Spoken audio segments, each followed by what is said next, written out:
오후의 시작 함께 하실래요? 안녕하세요. 세상의 모든 정보 아나운서 전주리입니다. 전 세계가 딥페이크로 큰 혼란을 겪고 있습니다. 딥페이크란 진짜 같아 보이지만 실제는 가짜인, 그러니까 AI 기술로 조작된 영상 혹은 음성을 말하는데요. 최근 세계적인 팝 가수 테일러 스위프트와 음란물을 합성한 이미지가 유포돼서 논란이 일기도 했고요. 이 투표를 거부하라는 조 바이든 미국 대통령의 가짜 목소리가 퍼지면서 딥페이크 선거운동에 대한 우려가 커지기도 했는데요. 이대로 괜찮은 걸까요? 국내에선 4월 총선을 앞두고 딥페이크 영상을 활용한 선거운동이 금지됐는데요. 이런 조치만으로 충분한 건지 잠시 뒤 IT 연구소 코너에서 자세히 살펴보겠습니다. 지난 설 명절 자녀들이 받은 세뱃돈을 어떻게 관리하면 좋을지 고민하는 부모님들 많죠. 요즘은 과거와는 달리 세뱃돈 단위부터 훌쩍 커졌기 때문인데요. 세뱃돈을 종잣돈 삼아 아이들에게 재테크 경험을 쌓게 해주려면 어떻게 해야 하는 걸지, 이 짠테크 SOS 돈 되는 라디오에서 그 해답을 알려드릴 예정입니다. 궁금한 분들 계속해서 함께 해주세요. 세상의 모든 정보는 청취자분들의 관심과 참여를 기다립니다. 방송 들으시면서 궁금한 점이 있으시거나 의견 공유하고 싶은 분들이 계시다면 문자 보내주세요. 추첨을 통해서 모바일 쿠폰 보내드립니다. 참여하실 번호는 샵 9730번이고요. 짧은 문자는 50원, 긴 문자는 100원의 이용료가 부과됩니다. 콩 게시판을 통해서도 무료로 참여하실 수 있고요. KBS 1라디오 유튜브 채널을 통해서도 실시간으로 시청 참여하실 수 있습니다. KBS 세상의 모든 정보 지금 시작합니다.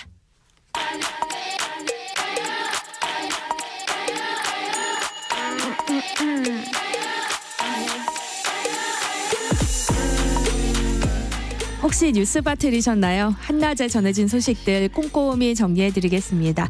오늘의 뉴스 조현정 시사평론가와 함께합니다. 안녕하세요. 네, 안녕하세요. 네.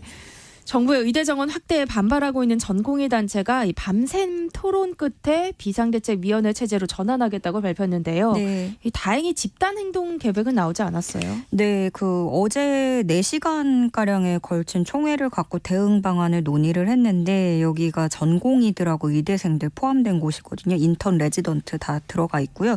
근데 아직 공식 입장은 없는 상태고, 이 파업 여부 등을 둘러싸고 찬반 의견이 팽팽하게 맞선 것으로 알려졌는데, 당장 단체 행동에는 나서지 않고 분위기를 좀 더 살피는 기류입니다. 네. 네. 다들 기억하시겠지만 2020년에 있었던 총파업을 떠올려 보면 그때 전공의들 참여율이 상당히 높았었거든요. 네. 이게 되게 타격이 있었고, 반면에 개원위가 중심이 되는 대한의사협회 같은 경우에는 설 연휴가 끝난 오늘부터 이제 본격적으로 집단 행동을 도모하는 모습입니다. 15일에는 전국 곳곳에서 걸기대회를 열고요. 17일에는 서울에서 전국 의사 대표자 회의를 여는 방안을 검토하고 있습니다. 정부는 이런 움직임에 모든 수단을 동원해서 대응한다는 방침인데요. 복지부, 법무부, 경찰청 이렇게 범부처가 함께 대응에 나서는데, 각 수련 병원마다 집단 사직서 수리 금지 명령을 내리고 전담팀을 배치해서 전공의들 근무 상황을 점검하도록 했고요. 또 경찰도 배치를 한 상황입니다. 더불어서 이 파업에 참여를 하면 면허를 박탈하는 초강수를 둘 가능성도 나오고 있는 얘기고요. 또 당장 이렇게 단체 행동에 나서진 않는 분위기지만 전공의들이 각자 개별적으로 병원과의 어떤 계약서 갱신을 거부를 한다거나 사직 의사를 밝힐 가능성도 거론되고 있습니다. 네.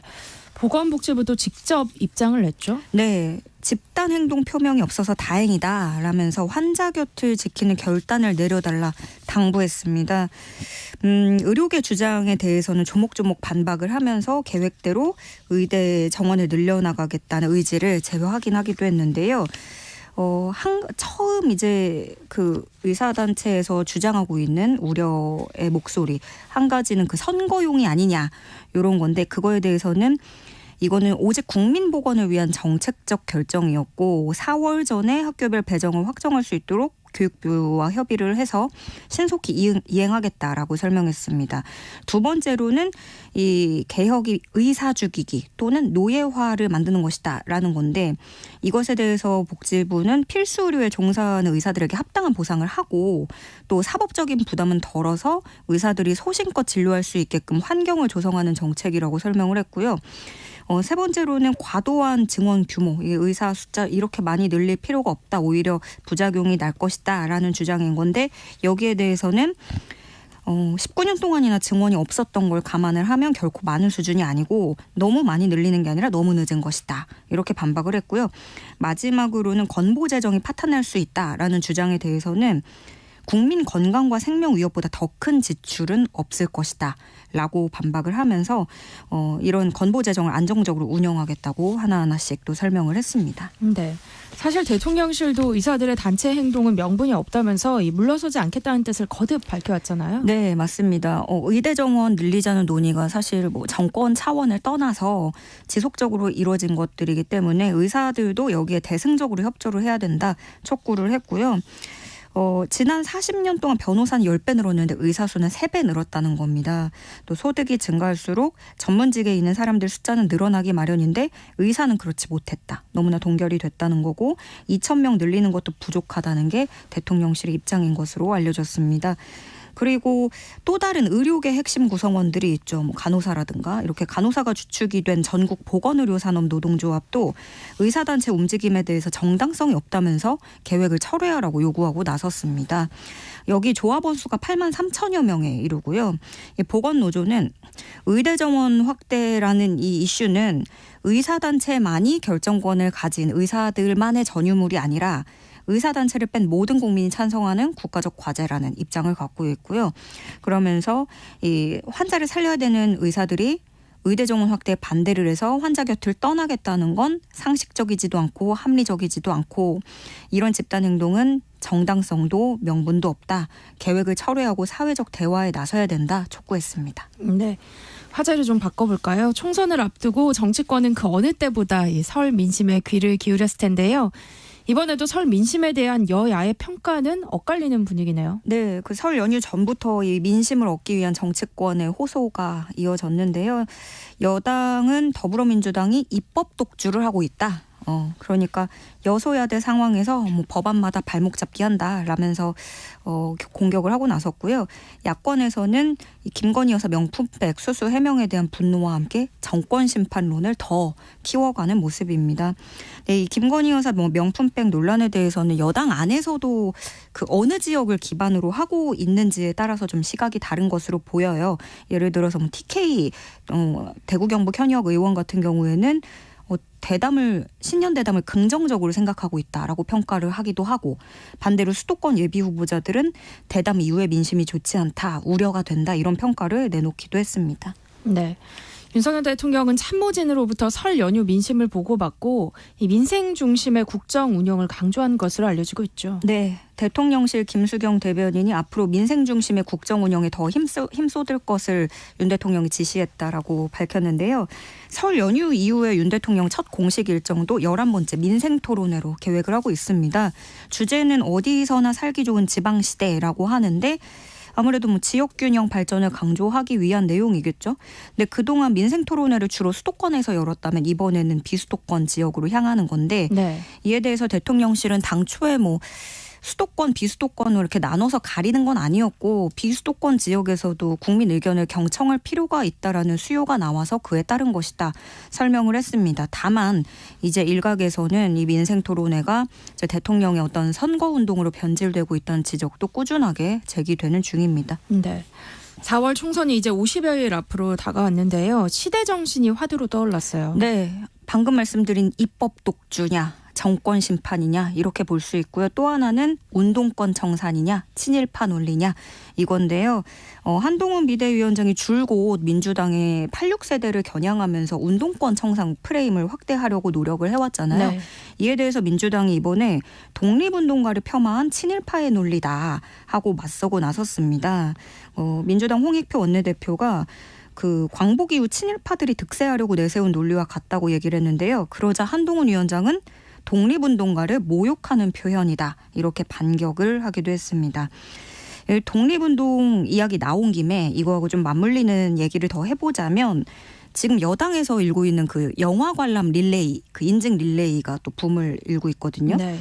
한동훈 비대위원장이 어제 저녁에 그 이승만 전 대통령 일대기를 다룬 영화죠. 건국전쟁을 관람을 했는데 그 후에 굉장히 감명 깊게 생각한다. 이런 관람평을 남겼고 이에 여당 의원들도 줄줄이 영화 후기를 남기거나 뭐 이번 총선은 제2의 건국전쟁이다 이렇게 뭐 이름을 갖다 붙이기도 하고요.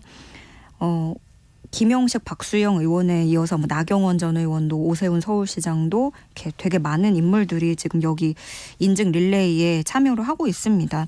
다만 이제 여당의 이런 운동권을 표적으로 내세운 프레임이 과연 효과적인지에 대해서는 또 뭐 여러 의견이 있지만 회의적인 평가도 상당히 있는데요. 그러니까 뭐 한때 86세대가 주류였고 뭐 그에 반해서 아랫세대가 밀고 올라오지 못하는 정체감이 특히 뭐 청년 정치가 너무 이제 정체돼 있는 그런 것들이 있지만 지금에 와서 기득권이라고 딱 지금 총선을 두고 표적을 삼기에는 야당인데다가 또 민주당 내에 뭐 구성을 넓게 보면 여러 가지 부류가 있겠지만 출마 구성만 놓고 보자면 단순하게 놓고 보자면 대표적인 운동권 출신 비중이 그렇게 큰 것도 아니기 때문에요. 그래서 민주당은 이에 맞서서 검사 독재 프레임을 또 띄우고 있고요. 그 선거마다 그리고 또 정치인들에게 요구되는 시대 정신이라는 게 늘 있는데 워낙에 너무 이제 갈라서다 보니까 네. 지금은 오히려 이념의 색채를 지우고 통합하는 게 지금의 시대에 필요한 시대 정신일지도 모르겠다는 생각을 네. 해봅니다. 네, 한낮의 교양 파트너 지금 여러분께서는 세상의 모든 정보와 함께하고 계십니다. 네, 국민의힘은 오늘부터 닷새간 공천 면접에 들어가죠. 네, 오늘부터 17일까지 지역구 공천을 위한 후보자 면접 시작합니다. 첫날인 오늘은 서울, 광주, 제주의 56개 지역구 공천 신청자들이 지금도 하고 있을 텐데요. 오후 늦게까지 면접을 이어갈 예정이고 네. 내일부터는 지역구별 단수 추천 후보를 차례대로 발표할 예정입니다. 또 경선 실시 지역구는 어떻게 꾸려질지 여기에도 관심 모아지고요. 국민의힘 면접에서 지켜볼 포인트는 이제 여당이 주력하는 낙동강 벨트와 한강 벨트가 될 텐데요. 또 용산 대통령실 참모, 검사 출신들의 배치가 어떻게 될지, 험지 출마가 어떻게 조정되는지 이 부분일 겁니다. 먼저 낙동강 벨트에서는 서병수, 김태호 의원 지역구로 옮기면서 거기가 이제 비게 되는 빈집이 된 곳들이 있거든요. 근데 여기가 양지로 분류할 수 있는 곳들이라서 여기에 용산 참모가 배치가 된다면 윤심 논란이 불거질 가능성도 있겠죠. 윤 대통령 측근으로 알려진 이원모 전 대통령실 인사비서관과 또 장관 출신인 박진 전 외교부 장관 그 서울 강남을 면접장에 나란히 들어간다고 전해졌는데 근데 또 이 두 사람에 대한 지역 조정도 또 검토하고 있는 것으로 알려져서 좀 더 봐야겠고요. 또 서울 중성동을 여기도 하태경 의원이라든가 이해운 전 의원 등등이 공천 신청을 했는데 이렇게 좀 신청자가 몰린 일부 지역에 대해서는 인력 재배치를 검토하기로 했다는 소식이고요.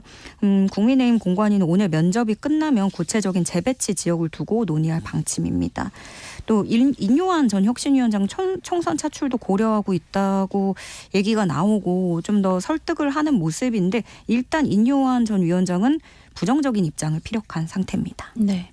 이런 가운데 국민의힘 영입 인사들 사이에서 불만의 목소리가 나오고 있다면서요. 네, 이 총선을 목표로 외부에서 영입한 인재 중에 지역구 공천을 신청한 비중이 전체의 절반도 안 되는 것으로 나타났다는 보도들이 나왔습니다. 작년 9월부터 인재 영입을 한 뒤에 지금까지 입당한 사람들이 39명인데요. 여기서 지역구 공천 신청을 한 게 16명. 절반도 안 되는 거죠. 인재영입위원회는 영입 조건 중에 하나로 지역구 출마를 내걸기도 했었거든요. 그리고 또 험지 출마를 결심을 했는데도 내부 경선 사실 뭐 선거보다 당내 경선이 더 어렵다는 얘기를 하잖아요. 그런 상황에 몰리니까 스카우트에서 데려갈 때랑 공천을 앞둔 지금 당의 대우가 너무 다른 게 아니냐 이런 뭐 불만도 나오고 있다고 하고요. 예를 들어서 인천 서구갑 같은 경우에는 무려 9명이 공천 신청을 했습니다. 뭐 8명, 7명, 6명 많고요. 네. 경선에서 승리한다고 해도 이런 지역들은 뭐 현역이 민주당 의원으로 지금 자리를 해 있고 이러다 보니까 영입 인재들 사이에서는 이렇게 인재 영입을 해서 험지 출마까지 결심한 사람들한테는 좀 단수 공천을 해야 되는 게 아니냐라거나 특히 한동훈 체제에서 영입된 사람들은 얼마 안 됐으니까 지역 기반을 다질 시간조차 없었다라는 불만이 나오는 거고요. 이런 그 영입 인재를 의미를 봤을 때 험지에서 새바람의 희망을 걸어본다는 점은 있겠죠. 그런 신박함도 있겠고 그래서 거기에서 영입 인재 의미를 찾을 수도 있겠지만 그 당내 파워게임에 밀려서 내몰리고 있다라는 시각도 존재합니다. 네. 이미 공천 면접을 마무리한 민주당은 탈락이 유력한 하위 20% 현역 의원들에게 이 관련 사실을 통보할 예정이라고요. 네, 이르면 오늘부터 통보를 한다고 하는데 현역 평가 하위 20%에 해당하면 최대 30%까지 감점을 받다 보니까 타격이 크죠. 규모는 31명에 이르고요.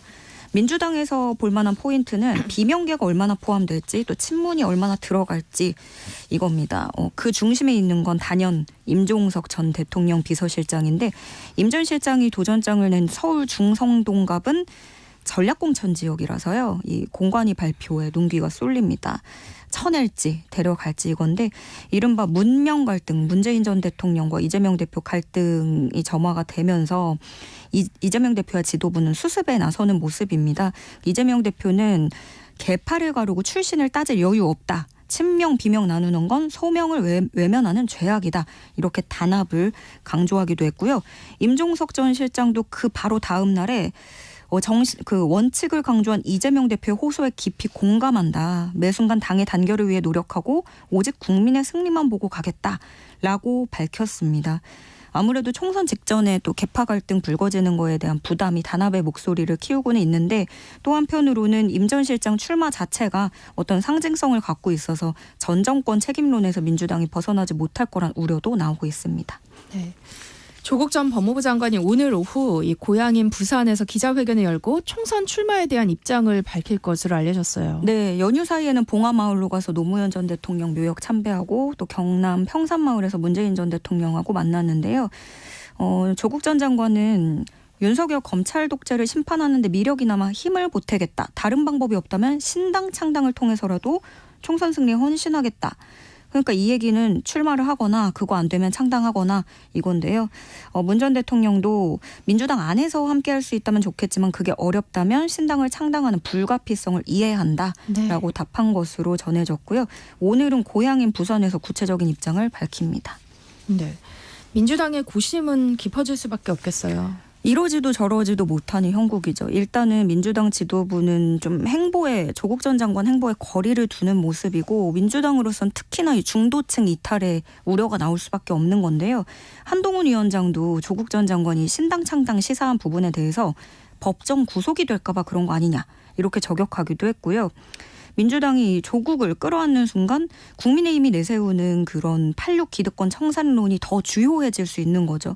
이미 문재인 정부에 큰 타격을 줬던 이 조 전 장관 등장이 일반 국민 눈높이에는 얼마나 맞을 수 있을지 이 부분은 의문입니다. 지난 설 연휴에 제3지대 빅텐트가 펼쳐졌습니다. 이낙연, 이준석 공동대표가 이끄는 개혁신당 오늘 첫 회의를 열었다고요. 네, 당명 개혁신당으로 가고 이낙연, 이준석 공동대표 체제로 가기로 했다는 소식 연휴 내내 많이 들으셨을 텐데요. 총괄선대위원장은 이낙연 공동대표가 맡고 원내대표에는 양향자 의원, 최고위원으로는 김종민, 조응천, 금태섭, 수석대변인의 허은하 전 의원이 발탁됐습니다. 오늘 또 방금 전에 이원욱 조응천 의원이 기존 지역구에 출마를 하겠다고 의사를 밝혔고요. 개혁신당은 이번 총선에서 비례대표 선출용 위성정당을 띄우지 않겠다고 밝혔습니다. 네, 국민의힘과 민주당의 반응은 어떤가요? 일제히 비판의 목소리를 쏟아내고 있는데요. 먼저 국민의힘 김혜령 대변인은 총선 앞둔 상황에서 정치적 백그라운드가 굉장히 다른 분들이 모여서 만든 당이 과연 순수성이 있는지 의구심을 가질 수밖에 없다.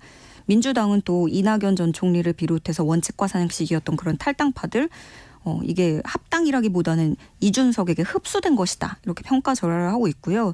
국민의힘 장해찬 전 최고위원 같은 경우에는 온갖 세력이 잡탕밥을 만든 개혁신당, 패미 친문 좌파 정당이 됐다라고 얘기를 했는데 여기에서 말하는 그런 잡탕밥의 패미 이런 부분에 다 들어가 있는 것 같아요. 지금 상황이.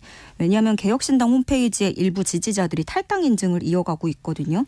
어떤 페미니즘을 지향하던 류호정 의원, 반페미니즘이라는 비판을 받던 이준석 대표, 또 국민의힘 대표였던 이준석 대표, 민주당 대표였던 이낙연 대표 이렇게 좀 서로 양극단에서 서로를 겨누던 사람들이고 이게 과연 그럼 철학은 접어두고 어떤 결국에 기득권만 얻고 싶었던 게 아니냐 그게 속내였냐라는 성토도 나오고 있고요. 이준석 대표 지지자들의 탈당이 조명이 되고 있지만 사실은 이낙연 대표 쪽 지지자들 움직임도 심상치는 않은 모습입니다. 네, 오늘의 뉴스 여기까지 하겠습니다. 지금까지 조현정 시사평론가와 함께했습니다. 고맙습니다. 네, 고맙습니다. KBS 1라디오 세상의 모든 정보 함께하고 계신 지금 시각은 12시 40분입니다. 이 시각 교통정보 알아봅니다. 이 시각 교통정보입니다. 고향에서 지금 귀경하는 분들도 계실 텐데요. 고속도로 전체적인 소통은 원활합니다. 다만 사고가 많이 나고 있으니까요. 교통 안전에 유의하셔야겠습니다. 대구 부산고속도로 대구 쪽입니다. 청도 1터널 안에서 사고가 있었습니다. 지금은 모두 정리가 됐는데요. 아직 뒤쪽으로는 밀양 부근에서 고정 1터널 쪽으로 속도가 많이 떨어지고 있습니다. 중부 내륙고속도로 양평 쪽입니다. 선산 부근 지나기 어렵고요. 또 상주 터널 부근에서 속도가 떨어지는데요. 여기도 사고가 있던 영향입니다. 서해안고속도로는 부안 부근 보고 있습니다. 서울 쪽으로 많이 밀리고 있습니다. 작업으로 막히던 구간에서 사고까지 발생했고요. 추가 사고 나지 않도록 조심 운전 필요하겠습니다. 경부고속도로 서울 쪽으로는 남사에서 오산 쪽으로 막히는데요. 오산 부근의 사고는 정리됐습니다. KBS 교통정보센터에서 이현입니다.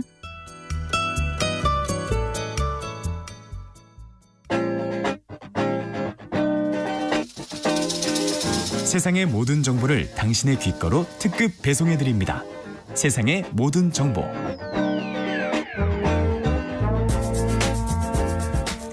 꼭 알아야 할 정보를 알기 쉽게 전달해드리는 시간입니다. 세상의 모든 지식. 화요일은 IT 이슈를 살펴볼 텐데요. IT연구소 김덕진 IT 커뮤니케이션 연구소 소장과 함께합니다. 안녕하세요. 네, 안녕하세요. 반갑습니다. 김덕진입니다. 네, 총선을 앞두고 딥페이크 기술을 경계하는 움직임이 나타나고 있는데요. 네. 먼저 딥페이크가 뭔지 설명을 좀 해주시면 좋을 것 같아요. 일단은 단어에 다 들어가 있는데 딥페이크잖아요. 네. 딥이 딥러닝 할 때 딥입니다. 그러니까 우리가 보통 알파고 때 많이 들었던 뭐 AI 기술의 하나로 보시면 될 것 같고 페이스, 그러니까 얼굴을 바꿔치는 이런 기술이라고 보면 될 것 같아요. 네. 그런데 이제 이 기술이 요즘에는 얼굴만 바꾸는 게 아니라 예를 들면 연예인 몸에 내 얼굴을 막 합성한다든지 이런 것들 딥페이크라고 하는 거죠. 근데 요즘에는 이게 이미지에서 얼굴만 바뀌는 게 아니라 목소리도 바꿀 수 있고 심지어 영상에서 내가 출연도 안 했는데 내가 한 것처럼 할 수도 있고 내가 하지도 않았던 얘기를 내가 한 것처럼 자연스럽게 만들 수도 있는 기술까지 올라갔거든요. 그렇게 되니까 이게 과연 어떻게까지 악용되고 어떻게까지 활용될 것이냐에 대한 여러 가지 이야기가 나오고 있고 이게 제대로만 활용되면 좋은 기술이에요. 예를 들면은 지금 뭐 우리가 그 카지노라고 하는 예전에 OTT 컨텐츠가 있었잖아요. 거기서 나오는 그 최민식 씨 배우 맞죠? 최민식 배우께서 이제 거기서 되게 젊은 모습하고 나이 든 모습이 같이 나오거든요. 근데 실제 그때 젊은 모습이 이런 딥페이크 기술을 활용하는 겁니다. 네. 그래서 이제 본인의 지금의 얼굴에서 디에이징이라고 해서 젊었을 때 모습으로 배우는 그대로 연기를 하는데 연기할 때 AI가 계속 실시간으로 합성을 하는 거예요. 그래서 젊은 모습을 보여주거나 심지어 목소리도 젊었을 때의 목소리를 활용하는 거죠. 그래서 이렇게 AI 기술이 영상 콘텐츠 쪽에서 좋게 쓰면 좋은데 반대로 이게 악용된다라고 하면은 정말 이렇게까지 악용될 수 있어라고 하는 문제들이 지금 계속 발생하다 보니까 결국에는 선거를 앞두고 이것에 대한 악용성에 대한 이야기들이 계속 나오고 있다 이렇게 말씀드릴 수 있는 것이죠. 네. 과거보다 딥페이크 영상 만들기가 쉬워졌다는 얘기가 있던데요. 네. 왜 그런 거예요? 일단은 인공지능의 기술 그리고 알고리즘의 발전에서 그런다고 말씀드릴 수 있을 것 같아요. 원래 기존에는 딥러닝이라고 할 때 그 딥한 거를 하는 게 상당히 복잡했거든요. 근데 여기서 이제 알고리즘이 좀 진화했는데 겐이라고 하는 알고리즘입니다. 근데 쉽게 설명드리면 AI를 예전엔 AI가 혼자서 뭔가 공부를 했어요. 근데 이번엔 AI 2명을 놓는 거예요. AI 2개가 있습니다. 그래서 하나는 위조 지폐를 만드는 AI가 있고 쉽게 말하면 하나는 위조 지폐를 검사하는 AI가 있는 거예요. 그래서 첫 번째 AI한테 위조 지폐 같이 계속 비슷한 걸 만들게 시키는 거예요. 그런데 두 번째 AI는 위조 지폐를 검사하는 AI니까 얘가 계속 볼 때마다 이거 위조 지폐인 것 같아 아닌 것 같아 라는 걸 계속 검사를 하는 거예요. 그럼 만약에 위조 지폐다라고 확인이 되면 첫 번째 이 위조 지폐 만드는 애가 조금 더 정교하게 위조 지폐를 만드는 겁니다. 쉽게 말하면. 그래서 이미지를 계속 한쪽에서는 진짜랑 똑같이 만들고 한쪽에서는 계속 이게 진짜인지 아닌지 검사를 하다가 어느 순간에 이 진짜인지 올라오면 드디어 이제 딥페이크 그 이미지가 완성됐다라고 하면서 우리에게 주는 거거든요. 네. 그러니까 결국엔 이렇게 만드는 방식들이 여러 곳에 활용이 되는데 처음에는 이걸 이미지에서만 활용을 했어요. 근데 이 방법론을 똑같은 방식을 음성에 넣어볼까 했더니 이게 돌아가는 거예요. 영상에 넣어볼까 했더니 돌아가는 거예요. 근데 이렇게 하려면 아까처럼 데이터량이 많아야 되잖아요. 왜냐하면은 위조 지폐 검사하는 애가 똑똑해야 되는데 그러려면은 기존의 위조 지폐가 뭐가 있는지를 알고 있어야 똑똑할 거잖아요. 근데 요즘에 보시면 생성형 AI 안에 이런 거 나와서 우리 글자만 넣어도 그림 그려지고 뭐 이미지도 만들어지고 SNS에도 수많은 컨텐츠가 있지 않습니까? 이런 걸 갖고 이 아까 말씀 위조 지폐를 검사하거나 위조 목소리를 검사하거나 위조 영상을 검사하는 AI가 똑똑해지는 거예요. 그럼 그 똑똑해지는 애를 속이기 위해서 이쪽 AI는 더 똑똑해지니까 결국에 그 안에서 이게 돌아가면서 만들어지는 거고 예전에 이 과정을 거치는데 엄청나게 많은 컴퓨터 프로세스가 필요해서 시간이 오래 걸렸는데 요즘에는 뭐 여러분들 뭐 요즘 주식 보시면 다 엔비디아나 이런 데들 막 상승하잖아요. 그만큼 뭐 클라우드나 여러 가지 인프라 환경이 좋아지니까 예전보다 속도도 빨라졌다. 그래서 그냥 클릭만 하면 몇 분 안에도 이런 것들을 만들 수 있는 세상이 됐다. 이렇게 말씀드릴 수 있는 것이죠. 네.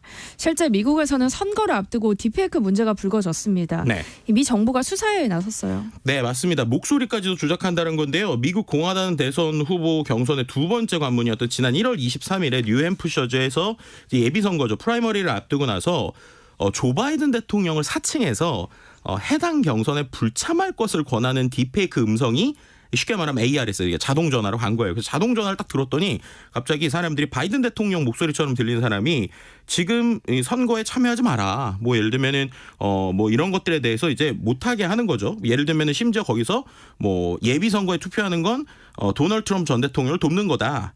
본선을 위해 당신의 표를 아끼세요. 이런 목소리가 나왔다는 겁니다.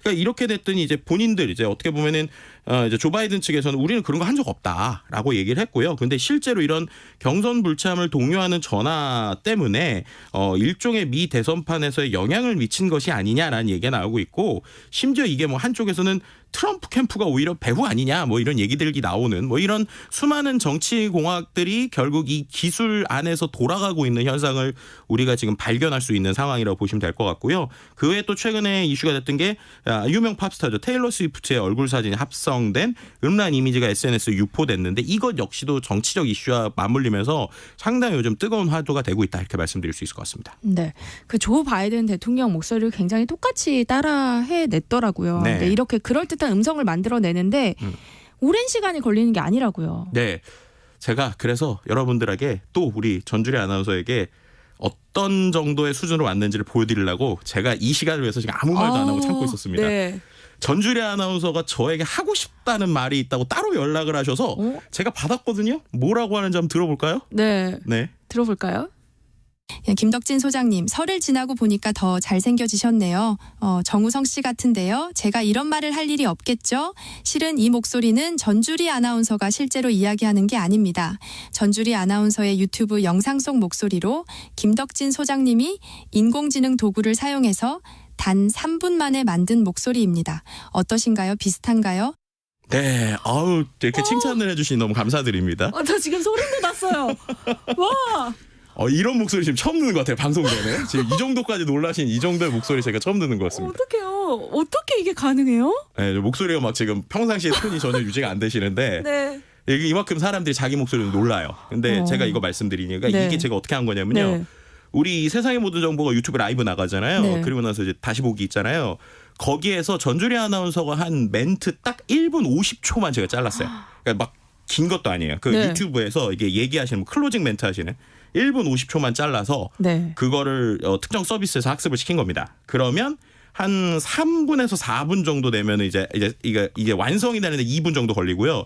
거기에 제가 이렇게 타이핑으로 내용을 치면 바로 1, 2분 안에 이 정도 음성이 나온다라는 거예요. 그리고 제가 1분 50초 정도 학습시켰는데 만약에 제가 아나운서의 한 30분 정도에서 1시간 정도 멘트를 받아서 네. 이걸로 학습시킨다. 뭐 그러면 이제 뭐 예를 들면은 대신해서 뉴스를 읽어준다거나 성우의 스토리 읽어준다거나 이런 거를 그냥 누구나 만들 수 있는 수준의 시대가 됐다 이렇게 말씀드릴 수 있을 것 같습니다. 아니 그 정도 하면 저 대신에 그냥 오늘 와서 진행해도 괜찮을 것 같아요. 와, 네, 그렇죠. 믿기지가 않네요. 근데 이 정도 기술이라고 하면 네. 악용될 경우 정말 문제가 커질 것 같네요. 그렇죠. 예를 들면 말씀하신 것처럼 제가 이제 이거는 방송을 위해서 만든 거지만 원래 이런 게 본인의 허가 없이 만들 수 없어요. 근데 만들 수 없다라는 건 규제일 뿐이고 뭐 이런 유명 영상 받아서 하면 그걸 갖고 정말로 유명한 사람이 사기를 천 거를 이제 내가 간접적으로 그러니까요. 만들 수도 있고요. 실제로 이 음성뿐만 아니라 얼굴이나 이 영상들도 요즘에 아주 그럴듯하게 만들어집니다. 그래서 실제 최근에 어떤 일이 있었냐면 홍콩에서 한 금융회사 직원이 딥페이크, 그러니까는 어떤 거냐면요, 회의를 할 때 우리가 온라인에서 회의를 요즘 하잖아요. 근데 실제 참여한 사람이 우리 회사 임원인 줄 알았는데 아닌 거예요. 가짜 임원이었습니다. 근데 가짜 임원이 실제로 말을 하고 목소리까지 나오는데 그냥 거기 있는 동료들이 평상시 그분이네라고 할 정도로 너무 비슷해서 어떤 일이 생겼냐면 이 사람이 최고 재무 책임자였거든요. 그래서 340억 정도의 금액을 다른 곳으로 보내라. 그래가지고 그 회의 때 그냥 되게 좀 의심스러웠지만 어쨌든 우리 회사에서 가장 이 재무의 책임을 맡은 사람이니까 그 사람 말대로 340억을 보낸 거예요. 그리고 실제로 이게 이러한 이제 일종의 사기 사건이 생긴 건데 네. 이게 지금 그러면은 이게 누구한테 된 거냐, 어떻게 된 거냐 이런 것들에 대해서 제대로 찾지 못하는 수준까지 왔다라고 말씀드릴 수 있을 것 같고요. 이 수준이 되니까 아까 좀 실시간으로 나오는 것들도 이렇게 회의 때까지 할 수 있는 기술이라면 이게 정말 악용되기 시작했을 때 어디까지 갈 것이냐에 대한 걱정들이 늘어나고 있는 상황이죠. 두 가지 정도를 생각해 볼 수 있을 것 같아요. 첫 번째는 우리가 요즘에 비대면 금융을 많이 하잖아요. 그렇게 되면서 본인 인증할 때 안면 인식, 얼굴로 인증하는 거 있지 않습니까? 네. 최근에 가트너라고 하는 전 세계에서 가장 유명한 IT 컨설팅 회사, 이제 IT 회사에서 예측을 했는데 2026년까지 그러한 신원 확인이나 인증 솔루션의 30%는 신뢰할 수 없을 것이다.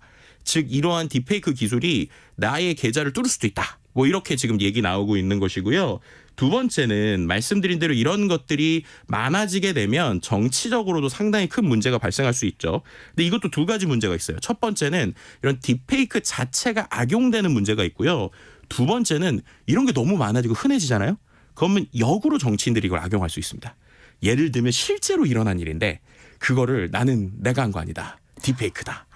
실제로 대만에서는 그런 지금 정치인들의 이 발언이 실제 시작되고 있어요. 네. 본인의 어떤 불륜이나 이런 이슈들이 있었는데 난 그런 적 없다. 이거 딥페이크다. 이런 식으로. 그럼 결국 사람들 모두가 혼란스러워지는 이러한 형태가 된다라고 보시면 될 것 같고요. 실제로 지금 이제 미국에서는 이제 대선을 또 준비하고 있기 때문에 트럼프 전 대통령에 대한 일종의 이제 생성형의 이미지를 그려내는 것들을 가지고 이제 가짜 광고를 만드는 이런 일들도 흔해지고 있고요.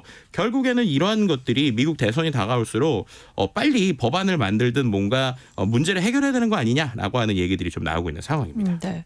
우리나라에서도 딥페이크 영상을 통한 선거 운동이 전면 금지되긴 했는데 지금 같은 상황이면은 사실 단속보다는 예방이 먼저 아닐까 싶어요. 그렇죠. 왜냐하면은 이게 생각을 해보시면 나중에 후행적으로 발견하더라도 그래도 이미 사람들은 거기에 메시지를 듣고 투표 이후일 수도 있잖아요. 그렇죠. 그렇기 때문에 이게 나중에 밝히는 것도 어렵고 또 이 출처를 밝히는 부분이 좀 어려운 부분이 있습니다. 그러다 보니까 결국에는 추적이나 후행적인 것보다는 우리 스스로 이 정도까지 되는구나라는 걸 인지하고 일단은 우리 스스로가 판단을 잘하는 게 지금은 냉정하지만 사실이다. 뭐 이렇게 말씀드릴 수 있는 것이죠. 네. 지금과 같은 상황이라면 보이스피싱처럼 좀 개개인이 잘 살피고 따져봐야 할 것 같은데요. 네. 청취자들이 꼭 알아야 할 정보 혹은 이런 거는 조심해야 한다. 이런 가이드라인이 있으면 소개해 주시면 좋겠어요. 일단 간단하게 기술적인 움직임 좀 설명드리면 네. 이걸 막기 위해서 디지털 워터마크를 넣는 방법을 연구 중이거든요. 네. 특히 이제 국내에서는 구루미 같은 이 클라우드 기반의 생성형 AI 업체들이 이러한 것을 실시간으로 막는 기술들을 만들고 있어요. 그래서 네. 워터마크를 넣는 형태의 기술들을 좀 만들어내고 있고요.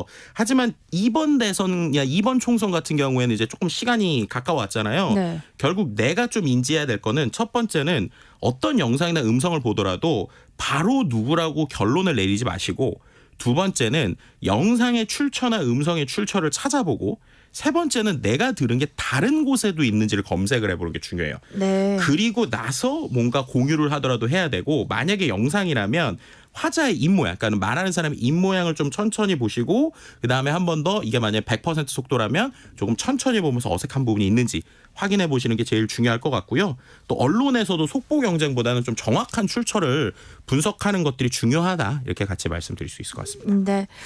3253님이 소름 끼칠 정도로 똑같습니다. 앞으로 어떤 세상이 올지 겁이 납니다 하셨어요. 제 마음도 똑같네요. 정말 겁이 납니다. 네, 세상의 모든 지식 IT연구소 오늘은 여기까지 하겠습니다. 지금까지 김덕진 IT 커뮤니케이션 연구소 소장과 함께했습니다. 고맙습니다. 네, 감사합니다. 네, KBS 세상의 모든 정보 1부 순서는 여기서 마무리하겠습니다. 그럼 전 1시 정각 2부에 다시 찾아올게요.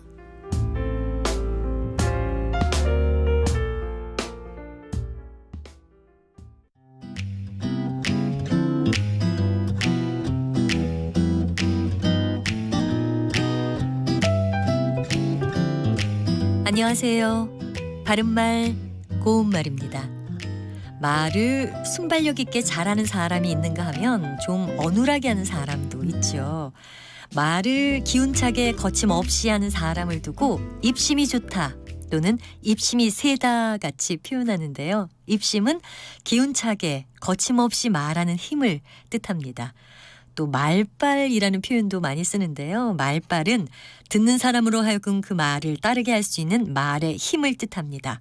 관용구 말빨이 서다는 말하는 대로 시행이 잘 되다라는 뜻으로 그가 무능력하다는 것이 알려지고 난 후에는 후배들에게 말빨이 서지 않는다처럼 표현할 수 있습니다. 또 말빨을 세우다는 주장을 굽히지 않다를 뜻합니다. 그런데 이 말빨에서 두 번째 음절에 있는 발이란 것은 몇몇 명사 뒤에 붙어서 기세나 힘의 뜻을 더하는 전미사입니다. 이 같은 예로 끄 밑에 시옷 받침을 쓰는 끝발이 있는데요. 이것은 노름 따위에서 좋은 끝수가 잇따라 나오는 기세라는 뜻도 있고요. 아주 당당한 권세나 기세라는 뜻도 있습니다. 그리고 전미사 발은 효과의 뜻을 더하기도 해서 약발이나 화장발 같은 표현으로도 쓸 수 있습니다. 약발은 겉으로 나타나는 약의 효험이란 뜻으로 약발이 받다 또는 약발이 좋다 같이 쓸 수 있습니다. 끝으로 화장발은 화장을 해서 실제보다 예쁘게 보이는 효과를 말합니다. 바른말 고운말 아나운서 변희영이었습니다.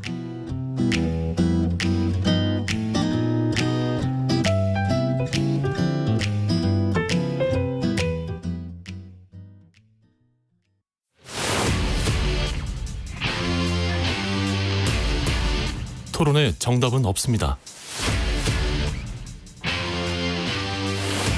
토론이 세상을 바꿀 수도 없습니다. 하지만 질문은 새로운 세상을 만들 수 있습니다. 질문으로 올바른 세상을 만드는 첫걸음. 평일 저녁 7시 20분 KBS 열린 토론.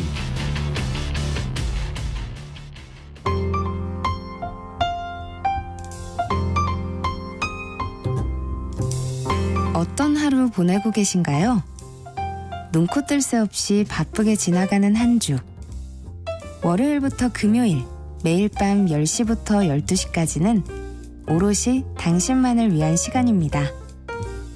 당신을 위한 지식 쉼터. 오늘 밤 일라디오.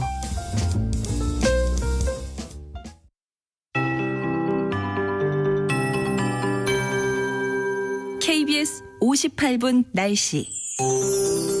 바람이 강하게 불면서 먼지가 점차 흩어지고 있습니다. 지금 충남과 전라남북도, 경남과 제주도는 먼지 농도가 보통 수준을 회복했는데요. 하지만 아직 수도권과 강원도, 충북과 경북 지역은 초미세먼지 농도가 나쁨을 보이고 있고 인천은 초미세먼지 주의보가 이어지고 있습니다. 대부분의 중부지방은 오늘까지 공기가 탁할 전망입니다. 오늘 전국 대부분 지역이 대체로 맑은 가운데 기온이 크게 올라서 3월 하순의 봄 날씨가 나타나겠습니다. 남서쪽에서 따뜻한 공기가 들어오고 있어서고요. 낮 최고 기온이 서울, 강릉 14도, 대전 16도, 부산 17도, 광주와 대구, 제주 18도 등으로 평년 기온을 5도에서 10도나 웃돌겠습니다. 한편 전국에 바람이 강하게 불고 있습니다. 오늘 곳곳에는 순간적으로 시속 55km 안팎의 돌풍이 불기도 하겠고요. 지금 강원 산지와 경북 북동 산지에는 강풍주의보가 발효 중인데 점차 해안 지역으로 강풍특보가 확대되겠습니다. 내일까지 바람이 강하게 부는 곳이 많겠습니다. 내일은 충청도와 전라도에 비 소식이 있고요. 모레 목요일에는 전국 대부분 지역에 비나 눈이 내릴 전망입니다. 현재 서울의 기온은 12.6도입니다. 송소진입니다.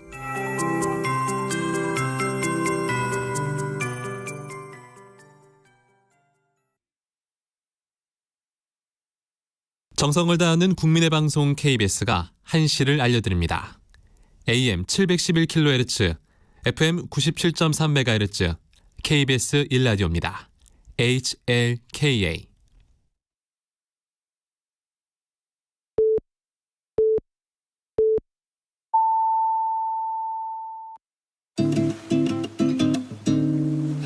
나른한 오후를 책임질 영양 만점 지식 비타민. 세상의 모든 정보.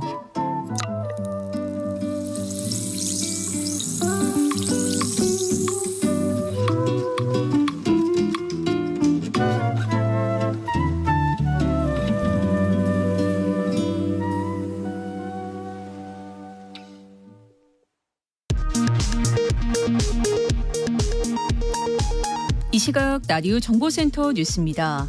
정부의 의대 정원 발표에 반발하는 전공의 단체가 어젯밤 총회를 열고 비대위 체제로 전환하기로 했습니다. 정부는 집단행동 입장 표명이 없어 다행이라고 밝혔고 보건의료 노조는 정당성 없는 집단행동 계획을 철회하라고 촉구했습니다.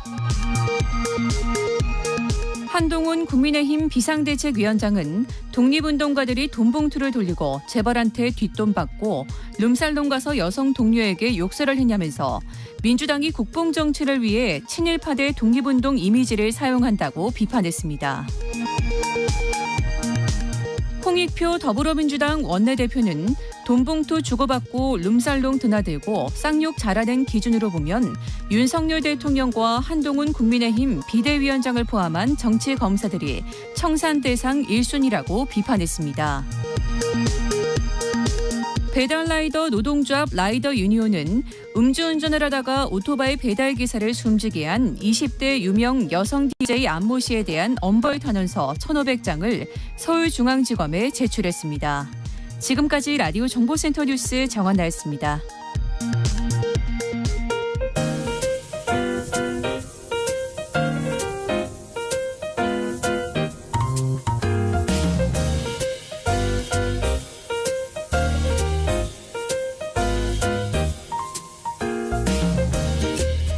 정신없이 바쁜 하루, 지금 우리 주변에서 벌어지고 있는 사건, 사고 소식들 한숨 돌리며 살펴보시죠. 하프타임 뉴스 박지원 뉴스캐스터와 함께합니다. 어서 오세요. 안녕하세요.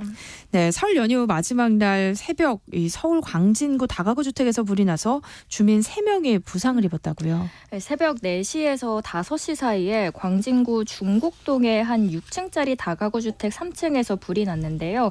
한 명이 크게 다치고 2명이 경상을 입었습니다. 3층에서 불이 나다 보니까 이 4층에 살고 있던 20대 여성은 대피하려다가 출구를 찾지 못하고 창밖으로 뛰어내렸습니다. 그렇게 1층으로 뛰어내리면서 머리를 크게 다쳤고 결국 병원으로 이송됐고요. 같은 층에 살고 있던 30대 남성과 20대 여성도 연기를 마시면서 병원으로 옮겨졌습니다. 소방은 인력 100명이 넘는 인력과 그리고 차량 27대를 투입하면서 발생한 1시간 만에 화재를 진압했습니다. 그렇게 모두 한 16명이 대피를 했고 화재로 발생한 재산 피해는 총 6천만 원 규모로 조사가 되고 있습니다. 네, 그런데 어쩌다 불이 났을까요? 서울 광진 경찰서는 3층에 거주하던 A 씨를 방화 혐의로 긴급 체포했는데요. 3층 입주민으로부터 자신이 불을 질렀다는 진술을 확보했기 때문입니다. 방화 용의자는 자신의 이불에 불을 붙였다가 불이 더 번지자 인근 편의점에서 이불에 불이 붙었다라고 하면서 최초 119 신고를 한 걸로 알려졌습니다. 네, 연휴 기간 사건 사고가 많았네요. HD 현대중공업 울산조선소에선 작업 중이던 근로자가 숨지는 사고가 있었어요. 장소는 HD 현대중공업 울산조선소입니다. 원유 생산 설비 블록을 이동하는 작업 도중에 철제 구조물이 떨어진 건 어제 저녁 7시쯤이었는데요. 구조물이 현장에 있던 작업자들을 덮치면서 60대 작업자 1명이 숨졌고 50대 작업자 1명이 다치게 됐습니다. 사고를 당한 작업자들은 HD 현대중공업 협력업체 소속인 것으로 파악이 됐는데요. HD 현대중공업 울산조선소에서는 2022년에 이 사고로 2명이 숨지는 등 중대재해가 끊이지 않고 있습니다. 지난달 보도 자료를 통해서도 그래서 올해는 중대재해 없는 천일에 도전한다라고 밝힌 게 기억이 나는데 안전에 대한 보다 철저한 점검과 그리고 대책 마련이 필요한 시점 같습니다. 네. 이번 설 연휴에도 이용객들이 무단 투기한 쓰레기로 고속도로와 휴게소가 몸살을 앓았다고요. 이동량이 많은 명절에는 쓰레기가 뭐 2-3배 더 많이 나온다고 합니다. 우선 졸음쉼터에는 먹다 남은 햄버거와 생수병, 근처에 찾기 힘든 프랜차이즈 카페 음료도 있고요. 담배꽁초는 셀 수 없이 많이 널려 있습니다. 한 국도변에서는 자원봉사자들이 이 주변에서 주운 것만 모아둔 건데요. 이틀 동안 1톤 트럭 한 4개에서 5대 분량이 나왔고요. 고속도로도 상황은 마찬가지입니다. 고속도로 위에 버려지는 쓰레기만 한 해 평균 7,300여 톤, 치우는 데는 매년 20억 원이 든다고 합니다. 이런 이 쓰레기가 도로 위로 날아들면서 쓰레기를 피하려고 핸들을 꺾다 큰 사고로 이어질 수 있는데 매년 명절에 고속도로 휴게소 쓰레기 무단 투기는 반복이 되고 있는 실정입니다. 휴게소에서 일하시는 환경미화원 A씨의 말을 빌리자면 평일에는 1시간에 한 번씩 쓰레기통을 비우는 명절이면 1시간에는 2번 이상 비우고 이제 연휴 막바지에 이르면 아이스박스, 돗자리처럼 놀러 갔다가 오면서 많은 쓰레기를 무단 투기하고 간다라고 하면서 하소연을 하고 있습니다. 이를 위한 쓰레기 투기 제보도 그래서 받고 있습니다. 정해지지 않은 곳에 만약에 쓰레기를 버리는 건 처벌을 받을 수 있는 불법 행위고요. 즐거운 설 연휴 올바른 쓰레기 분리 배출로 이제 깔끔하게 하시면 더 행복한 마무리가 되지 않을까 싶습니다. 네. 무단 투기도 심각한 문제지만 이렇게 명절에는 넘쳐나는 쓰레기 자체가 문제인 경우도 많잖아요. 네. 특히 설 선물 세트 받을 땐 기분이 좋은데 뜯고 나면 또 쓰레기가 너무 많이 나와요. 그렇죠. 이 지구를 생각하는 의미 있는 설을 만들기 위해서 그래서 서울시가 올바른 분리배출하는 방법을 소개를 했는데요. 먼저 과일 선물 세트 포장은 어떻게 배출을 해야 할까 소개를 해드리겠습니다. 네. 상자에 붙은 테이프와 송장은 꼭 분리배출을 해야 하고 선물을 싼 보자기나 부직포 가방도 재활용이 안 돼서 종량제 봉투에 버려야 합니다. 네. 특히 과일을 보호하는 그물 모양의 포장재 그리고 스티로폼 재질로 아는 경우가 많은데 아니고요. 색깔과 상관없이 모두 재활용이 안 되니까 종량제 봉투에 넣어서 버리는 게 맞습니다. 그리고 또 한 가지만 더 설명을 드리면 고기인데요. 고기도 명절의 단골 선물 중 하나죠. 받으면 기분이 굉장히 좋은데 플라스틱 포장 용기는 물로 헹군 뒤에 재활용품으로 내놓고요. 아이스팩의 경우 만약에 내용물이 물이다 할 경우에는 팩을 잘라서 물은 하수구에 버린 뒤에 팩만 분리 배출하면 되고요. 젤 형태의 아이스팩은 그대로 일반 쓰레기로 버려야 합니다. 네. 다음 뉴스 살펴볼게요. 최근 중국에서 음력 설을 중국 설로 표기하자 이런 움직임이 일고 있어요. 한 K-팝 그룹의 새 인사 영상에 드디어 2024년 설날이 다가왔습니다 라고 뜨고요. 설날을 영문 표기법 그대로 적었는데 여기에 대해서 중국 네티즌들이 발끈한 겁니다. 왜 굳이 한국 설날이라고 그대로 영문 표기법을 표기했냐 이건데 보이콧해야 한다라는 댓글들이 그래서 줄줄이 달렸고요. 네. 인도의 한 동양 음식점이 한국 설을 축하한다라고 하면서 자체 SNS에 올린 광고글도 중국의 네티즌들로부터 공격을 받고 있습니다.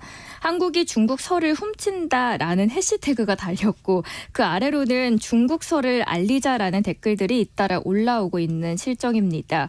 이처럼 최근에 중국 관영 매체를 중심으로 해서 중국 설 이미지 강화 움직임들이 포착되고 있는데 용의 해를 맞아서 서양 용인 드래곤 대신에 중국식 발음인 룽을 써야 한다라고 주장을 하고 있고 심지어는 중국 매체들은 미국 백악관의 음력 설 기념 행사까지 거론을 했습니다. 올해 행사에서는 이전과 달리 중국의 전통 공연 같은 중국 설을 기념하는 분위기를 찾아볼 수 없었다라는 겁니다. 점점 더 심해지는 것 같습니다. 그러게요. 다음 뉴스 살펴볼게요. 연휴 기간 공기 질이 좋지 않았습니다. 이게 중국 곳곳에서 벌어진 폭죽 행사 영향이다라는 말이 있어요? 네, 어제 하늘 보셨으면 뿌옇다라는 걸 느끼셨을 텐데요. 설 연휴 끝자락에 전국이 고농도의 초미세먼지에 시달렸습니다. 춘절 기간 중국에서 발생한 초미세먼지가 국내에 유입되면서인데 다행히 서울시는 어제 오후 4시 주의보 발령 20시간 만에 초미세먼지 주의보를 해제를 했습니다. K웨더 반기성 센터장님의 분석을 봤는데요. 중국 춘절마다 중국의 동북부 서부 미세먼지가 굉장히 심한데 여기에 이번 연휴엔 서풍이 불어들면서 산둥의 고농도 미세먼지가 한반도로 흘러 들어오면서 이렇게 됐다라고 분석을 합니다. 올해 춘절은 중국이 완전한 포스트 코로나19 체제로 맞이한 첫 번째 명절이기도 하죠. 그래서 올해 춘절 이동량이 전년 대비해서 무려 26%나 더 늘어났고요. 홍콩에서는 5년 만에 대규모 폭죽 행사가 열리면서 약 33만 명이 몰렸습니다. 이 때문에 춘절 미세먼지도 다량 발생하게 된 겁니다. 중국 당국은 대기 오염을 줄이기 위해서 2017년부터 불꽃놀이를 제한해왔습니다. 그런데 이 중국 내부 반발이 커지면서 올해는 규제가 다소 완화됐던 거고요. 지난해 말 전국 인민대표 대회는 폭죽을 금지해서는 안 된다라는 결론을 내리기도 했고 외신들의 시각은 그래서 어떤지 찾아봤더니 코로나19 때부터 억눌린 중국의 반발 심리도 있고 중국 당국도 요즘 경기가 너무 안 좋다 보니까 환경은 뒤로 제끼고 이제 경기를 살리는 초점을 뒀다라는 분석입니다. 10일부터 시작된 이번 춘절 연휴는 17일까지 이어질 예정입니다. 네. 오늘도 공기질이 좋진 않아요. 언제쯤 맑은 하늘을 볼 수 있을까요? 초미세먼지는 여전히 머물고 있습니다. 현재 일부 호남과 제주를 제외한 전국 공기질 나쁨 단계를 보이고 있습니다. 오늘까지 먼지가 대기 중에 머물다가 차츰 바람을 타고 흩어지겠고요. 내일은 공기질이 회복되겠습니다. 내일이면 나아지겠군요. 네. 네, 명절이 지나고 명절 선물 세트 중고 거래가 급증하고 있는데요. 대팔 때 주의할 품목이 있다면서요. 중고거래 앱에 홍삼 선물 세트를 검색했더니 홍삼 판 글에 이제 줄줄이 나옵니다. 홍삼을 판매합니다라는 글이 줄줄이 나오고 있거든요. 넉넉한 유통기한의 미개봉 이제 새 제품을 정가보다도 더 싸게 판매한다라는 글들이 많이 올라오고 있는데 문제는 누리꾼들 사이에서는 이게 팔아도 된다 안 된다 설왕설래가 이어지고 있습니다. 정부가 건강기능식품의 개인 간 거래를 허용하는 방안을 추진하면서 누리꾼들 일부가 혼동하는 걸로 보입니다. 하지만 홍삼과 비타민, 이 건기식은 예외입니다. 현행법상 건기식을 판매하기 위해서는 식약처에 영업신고를 해야 하는데요. 개인 간 중고거래 역시 식약처의 허가를 받지 않으면 불법이기에 중고거래 플랫폼은 건기식을 거래금지 항목으로 지정해왔습니다. 그러면은 왜 이런 혼란이 생겼을까요? 건기식 중고거래가 허용된 거 아니었나 하고 시민들의 의문을 갖는 건 지난달입니다. 국무조정실 규제심판부가 내린 결정 때문일 겁니다. 규제심판부가 개인 간의 소규모 건기식 재판매를 이제 허용해야 한다라고 식약처에 권고했다라는 보도가 이어졌기 때문인데 규제심판부는 지난해 기준으로 건기식 시장이 6조 원 규모로 커진 데다가 선물로 받는 홍삼이나 비타민 등을 먹지 않는 경우에는 처리가 이게 너무 어려워지다 보니까 국민들이 불편을 겪는다라고 하면서 권고 이유를 보탰습니다. 그런데 이번 설에는 개인 간 건기식 판매가 여전히 금지 대상이고요. 이제 식약처 관계자는 규제심판부 권고에 따라서 시범 사업을 준비를 하고 있는데 이게 중요합니다. 시작은 올해 4월부터입니다. 4월부터 개인 간 소규모 판매에 한해 허용할 예정인데 당근마켓 관계자도 그래서 건강기능식품은 여전히 거래금지 품목이 맞다라고 밝힌 상황입니다. 네. 4월까지는 기다리셔야겠네요. 맞습니다. 네, 한 삼겹살집에서 내건 현수막 내용이 온라인에서 화제가 되고 있어요. 한국 축구 대표팀이 2023년 아시아 축구연맹 아시아컵 준결승에서 탈락한 이후에 위르겐 클린스만 감독을 향한 국민 여론이 악화되는 가운데 감독을 겨냥한 어느 식당 현수막이 이목을 끌고 있습니다. 최근에 한 온라인 커뮤니티에 올라온 건데요. 우리 동네 간판 바뀌었는데 안 바뀌는 거라는 제목의 글이 올라왔고요. 해당 글에는 별다른 내용은 없고요. 사진 한 장이 첨부가 되어 있습니다. 한 냉동 삼겹살집 이 상호를 바꾸면서 내건 현수막을 촬영한 이 사진에는 상표 등록 문제로 인해서 상호를 불가피하게 변경하겠습니다라고 적혀 있고 그리고 식당주는 이어서 바뀌는 것과 그리고 바뀌지 않는 것을 나눠서 안내를 하고 있습니다. 여기에서 이제 바뀌지 않는 것에는 주방 이모, 그리고 직원, 냉장고, 불판, 가위, 사장 등이 나열되어 있는데 맨 마지막에 보시면 클린스만 전술이 포함되어 있는 겁니다. 그래서 사진을 접한 네티즌들은 놀라운 침투력이다. 사정의 축구 보고 어지간히 화가 나셨나 보다. 애초에 전술이 없어서 바뀔 게 없다 등의 반응을 보였고요. 이 역대급 황금 세대가 포진한 대표팀임에도 불구하고 이렇다 할 성과를 내지 못했던 감독을 겨냥한 것으로 보이는데요. 현재 감독을 향한 국내 축구 팬들의 시선은 그리 곱지 않은 상황이죠. 아시안컵 전부터 재택근무나 투잡 논란 등이 불거진 상황이고 이번 대회에서도 역대급 졸전 경기를 기록하면서 일각에서는 클린스만 감독이 사퇴를 해야 한다라는 목소리까지 나오고 있는데 네. 이런 상황 속에서 또 클린스만 감독은 아시안컵을 마치고 이틀 뒤에 미국으로 떠난 것으로 확인되면서 논란이 또 커지고 있습니다. 네, 하프타임 뉴스 지금까지 박지원 뉴스캐스터와 함께했습니다. 고맙습니다. 힘찬 한 주 되세요. 내일 점심 메뉴 추천. 귀로 듣는 푸짐한 지식 한 상 어떠세요? 세상의 모든 정보. 아나운서 전주리입니다.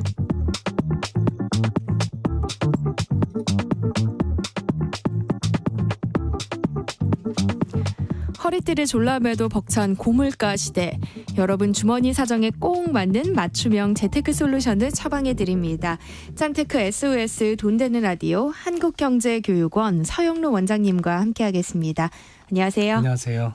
네, 설 연휴 잘 보내셨어요? 네, 항상 설 연휴 기간 동안 살이 많이 쪄서 네. 올 설에는 많이 걸었어요. 강변에 이어폰 끼고. 아, 네. 잘 보내셨네요. 그럼 오늘은 어떤 얘기 준비해 오셨을지 궁금해요. 이번 설날에 조카들이나 아이들에게 용돈 많이 주셨나요? 세뱃돈. 네, 세뱃돈 줬죠. 네. 보통 이런 아이들의 용돈이 오롯이 아이들에게 전달되면 가장 베스트지만 물론 전달도 되고 보관도 잘 됩니다. 네. 하지만 시간이 흘러서 주택 마련이나 주택 확장 등의 이사 시 대출을 최대한 줄이려고 보통 연끌을 하듯 있는 돈 없는 돈 삭삭 긁어서 마련하잖아요. 네. 그때 온데간데 없이 많이 사라지죠. 오늘은 이런 아이들의 용돈 활용에 대한 이야기를 하려고 합니다. 네. 이렇게 이번에 들어온 세뱃돈으로 우리 아이 재테크 시작해볼까 하는 분들 귀 쫑긋하시면 될 것 같습니다.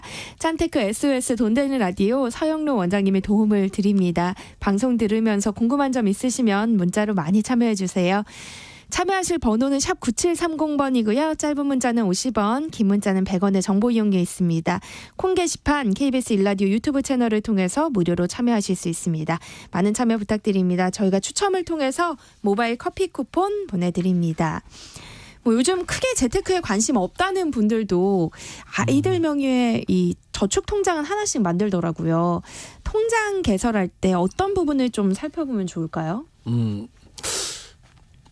그 전에 예전이나 현재 가장 우선순위에 있는 게 아이들의 저축 통장이잖아요. 네.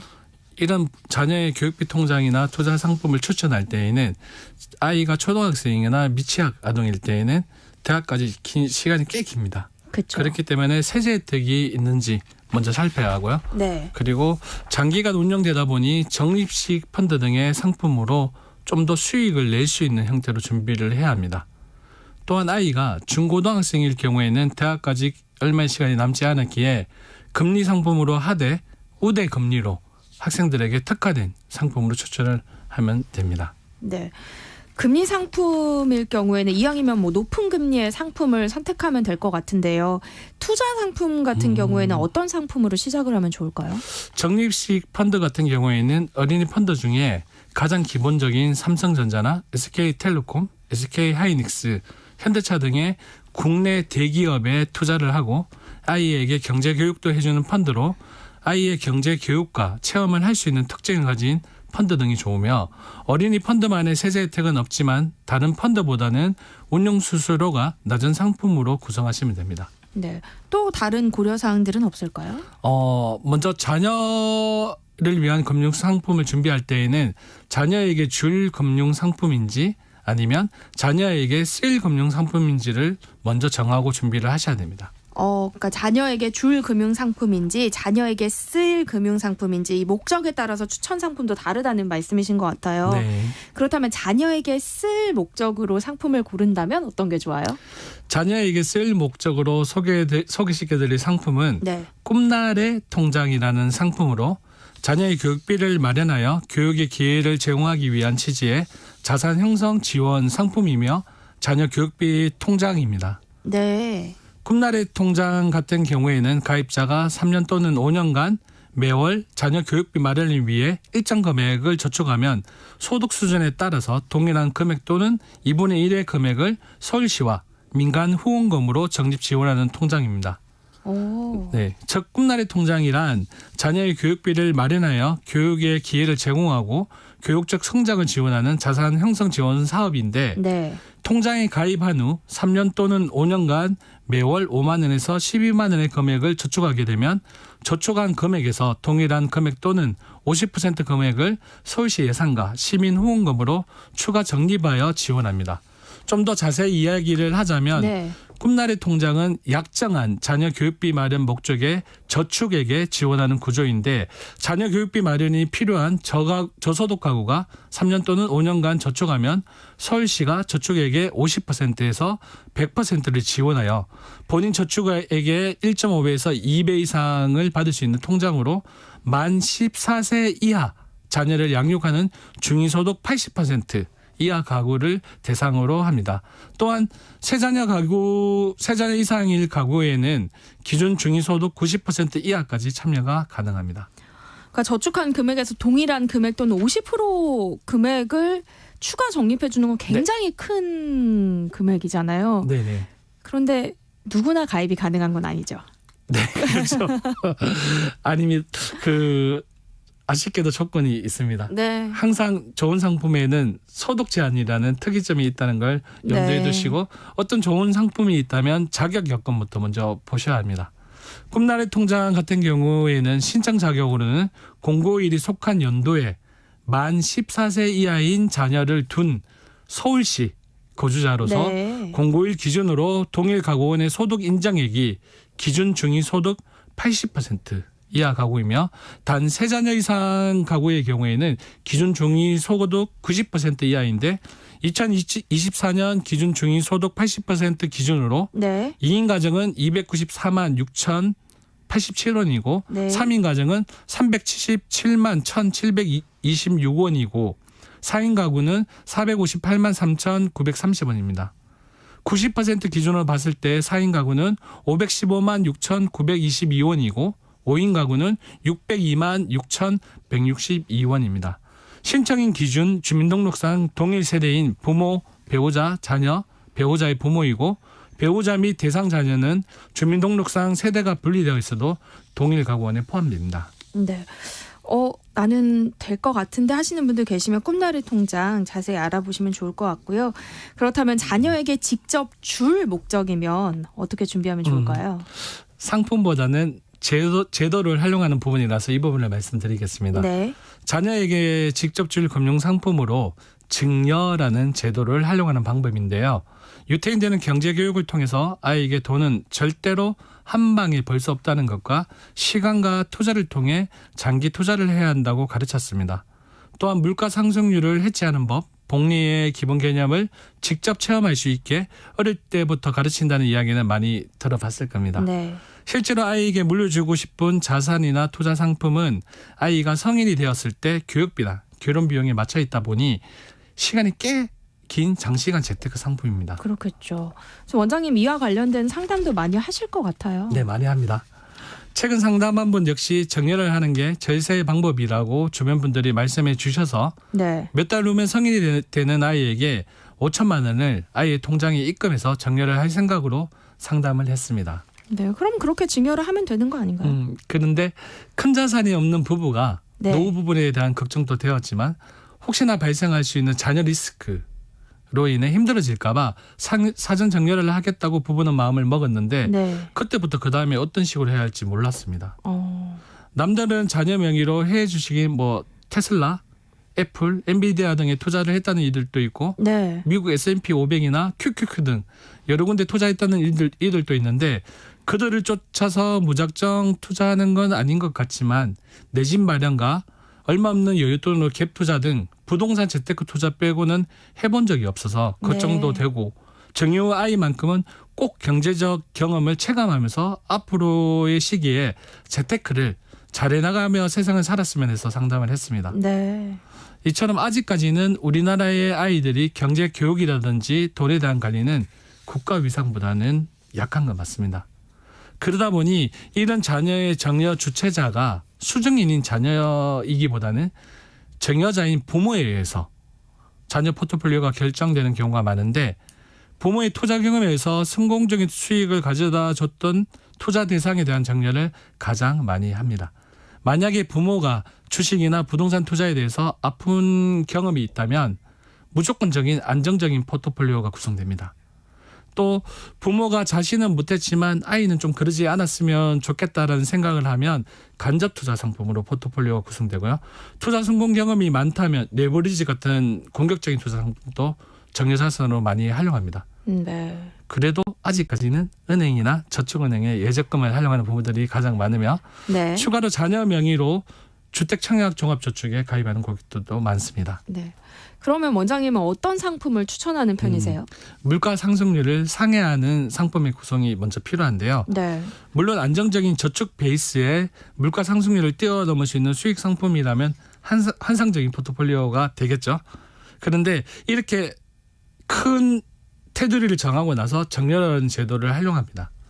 우리나라 같은 경우에는 10년마다 미성년 자녀가 2천만 원, 성인이 5천만 원까지는 정여세를 부과하지 않기 때문에 시간텀을 잘 계산해서 활용하면 될 것 같습니다. 유태인의 아이 경제 교육 및 투자 방법인 주식이나 적립식 펀드의 투자처럼 투자 상품을 조금씩 준비하는 게 좋은데 하지만 여기에는 전제 조건이 따릅니다. 꼭 아이의 경제 공부에 도움되게 아이에게 알려주고 그리고 아이가 같이 참여해서 어릴 때부터 경제적 습관을 잡을 수 있도록 해줘야 합니다. 개인적으로는 아이 명의로 일정 금액을 매월 주식을 사서 꾸준히 가져가는 게 좋다고 생각이 되고요. 네. 이후로는 아이가 좀 더 크면 실생활에서 자기가 쓰고 먹고 관심 갖는 종목에 투자함으로써 혹심도 가지게 되죠. 네. 그리고 나서 성인 이후 경제적 자립을 하는 데에도 도움이 된다고 생각이 됩니다.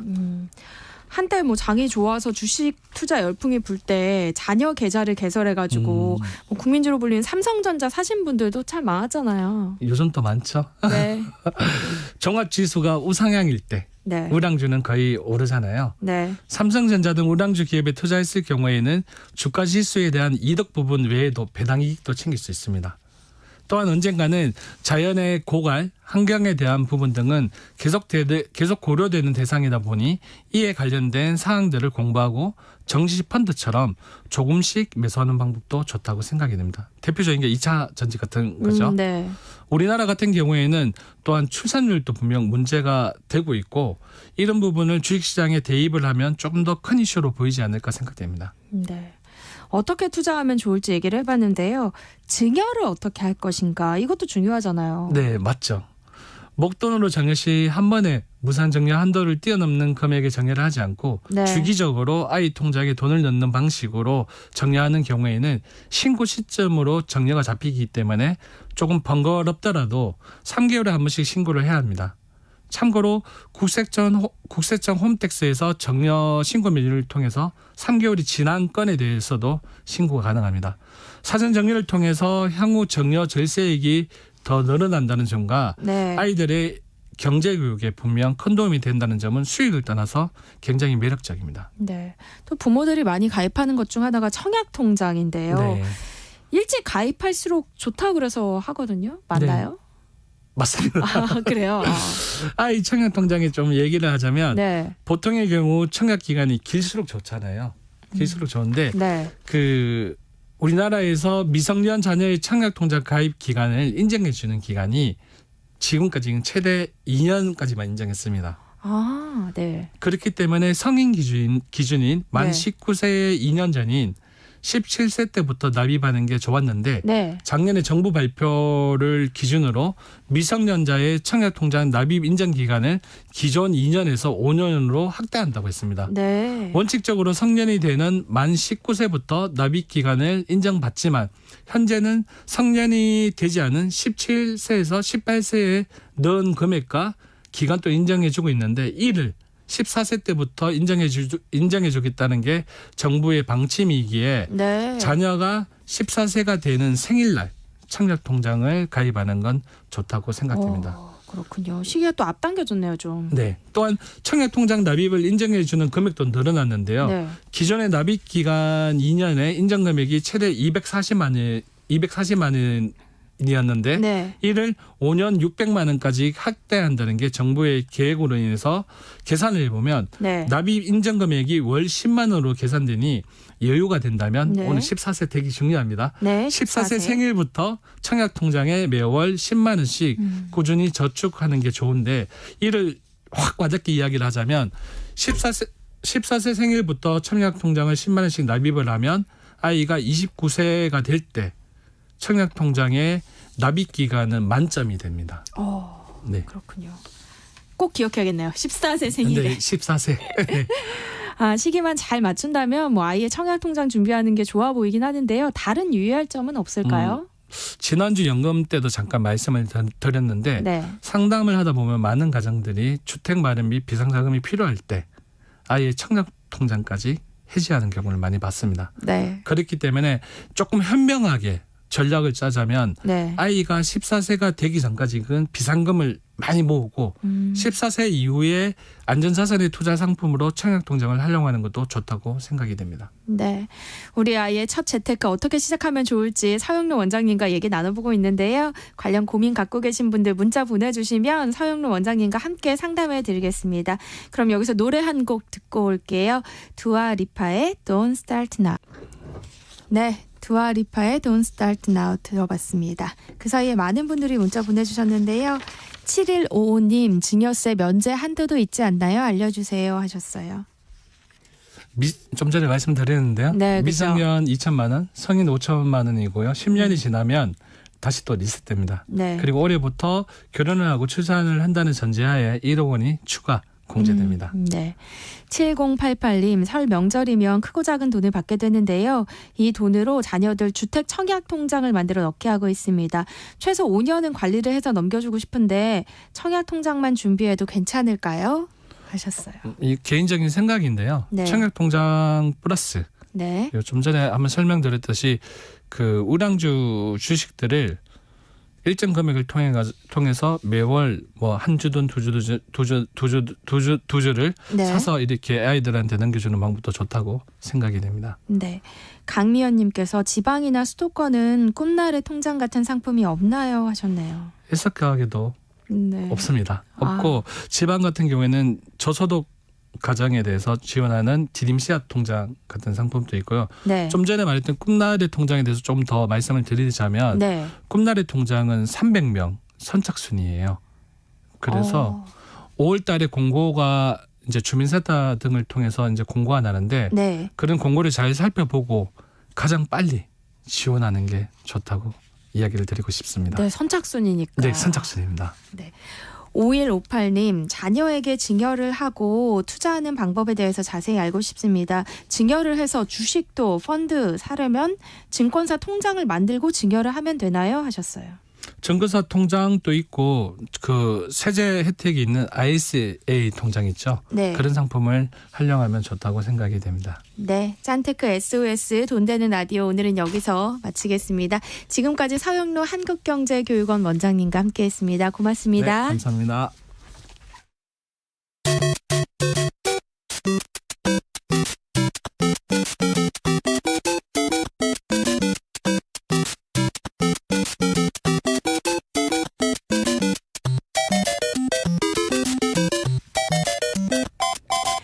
게임 아직도 그저 놀이로만 보시나요? 인문학적 관점으로 살펴보면 게임 속에 숨어있는 사회적 메시지가 보입니다. 해시태그 게임 인문학 이경혁 게임 제너레이션 편집장과 함께합니다. 어서 오세요. 안녕하세요. 이경혁입니다. 네. 오늘은 어떤 게임 이야기를 해볼까요? 예, 우리가 좀 지난 시간까지 좀 어려운 게임 얘기들을 많이 했는데 네. 아무래도 영화가 좀 더 사람들한테 익숙하다 보니까 오늘 소개할 게임은 아주 간단히 얘기하면 영화 같은 게임이라고 표현을 해볼 수 있을 거예요. 네. 이 게임은 뭐 다른 게임처럼 막 공격 방어를 하거나 뭐 아이템을 먹고 레벨업을 하는 게 전혀 없습니다. 그 등장하는 캐릭터들이 네. 어떤 사건을 겪고 이야기를 나누고 말 그대로 그 이야기에서 내가 어떤 선택을 하는 방식으로 진행이 되는 게임인데 네. 그래서 장르를 나누자면 인터랙티브 무비라고 해요. 인터랙티브라고 하면 우리가 뭐 상호작용을 한다 이런 뜻을 많이 쓰잖아요. 네. 영화나 드라마는 이제 정해진 이야기가 쭉 따라가는 걸 우리가 보는 방식이라면 같은 방식을 이 게임에서는 내가 직접 이야기의 줄기를 선택하게 되는 거죠. 그래서 엔딩이 한 100가지가 있는 결론을 내 마음대로 만들어갈 수 있는 그런 장르의 게임을 우리가 인터랙티브 무비라고 하는데 네. 그중에서도 굉장히 좀 화제가 됐던 게임으로 디트로이트 비컴 휴먼이라는 게임을 가져와 봤습니다. 네. 게임의 방식도 그렇지만 제목에도 좀 독특한 느낌이 있는데요. 디트로이트 비컴 휴먼. 뭘 뜻하는 걸까요? 그렇죠. 말이 안 되죠. 문법적으로 뭔가 이상한 것 같은데 정확히 표현하자면 디트로이트 다음에 이제 콜론이 하나 들어갑니다. 네. 디트로이트라고 하면 이제 미국의 유명한 도시잖아요. 그래서 디트로이트에서 벌어지는 어떤 이야기일 것이다라는 걸 우리가 좀 유추를 해볼 수 있고 네. become human이라고 한다면 인간이 된다라는 뜻인데 뭔가 인간이 아닌 존재가 그럼 인간이 된다. 뭐 당군 신화 같은 건가? 뭐 호랑이와 곰이 인간이 되는 얘기인가 싶기도 한데 네. 사실 이 게임을 실제로 해보면 이 게임의 주인공들이 3명이 있는데 네. 셋 다 안드로이드예요. 로봇이죠. 근데 인간과는 눈으로 구별할 수 없을 정도로 똑같이 생긴 3대의 로봇이 주인공인 이야기입니다. 그래서 제목을 가지고 유추해 볼 수 있는 건 이런 거죠. 미국의 디트로이트라는 도시에서 인간과 구별할 수 없을 정도로 똑같이 생긴 로봇 세대가 어떤 일을 겪게 되는가를 다룬 인터랙티브 무비 게임입니다. 네. 안드로이드 뭐 인공지능이라면 요즘 핫한 얘기잖아요. 그쵸. 기술의 발전이 인간을 대체할 수 있다 이런 우려도 꾸준히 나오고 있고요. 네, 우리 앞 코너에서도 이제 딥페이크 얘기를 네. 한참 하고 우리 또 전주리 아나운서 깜짝 놀란 목소리를 네. 제가 처음 들었는데 네. 말 그대로 인공지능이 굉장히 화두가 되는 시기입니다. 딥페이크 같은 거는 어떻게 보면 인공지능의 학습력으로 우리가 놀라게 되는 거라면 이 게임이 보여주는 인공지능은 우리가 오랫동안 생각했던 그 스스로 생각하고 움직이는 로봇에 대한 이야기죠. 네. 게임 속의 시간은 2038년으로 나옵니다. 그러면 지금부터는 그렇게 오래된 미래도 그러네요. 아니에요. 예. 근데 게임에서 설정된 건 2038년이면은 스스로 생각하고 움직이고 활동할 수 있는 인간형 안드로이드 로봇이 굉장히 일상에 보급되는 어떤 시기다라는 설정을 보여주죠. 네. 그래서 이런 로봇들이 활보하고 있는 세계는 굉장히 좋아 보여요. 예를 들어 뭐 터널 파고 막 이런 굉장히 험하고 어려운 일들을 사람이 하지 않고 그냥 기계가 대체할 수 있는 시대.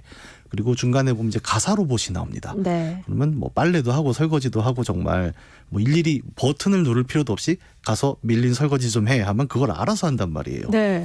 듣기만 해도 행복하겠죠. 그러니까요. 네. 그런데 이 게임이 보여주는 이 미래는 그렇게 예쁘지만은 않습니다. 왜냐하면 게임에서 직접적으로 보여주는 게 이런 로봇들 때문에 사람이 실업 상태가 점점 커진다라는 장면을 보여줘요. 네. 그래서 게임을 하다 보면 인간들이 모여서 시위를 합니다. 로봇을 대해서. 너희 때문에 우리가 지금 실업률이 40%가 넘고 있다. 로봇을 다 폐기해라. 이런 장면들을 계속 볼 수 있는 그런 게임이죠. 그러니까 인공지능 시대에 좀 어두운 면을 다루는 그런 게임이겠네요. 그렇죠. 우리가 인공지능 이야기를 요즘 많이 하지만 이제 명과 암을 함께 이야기하지 않습니까?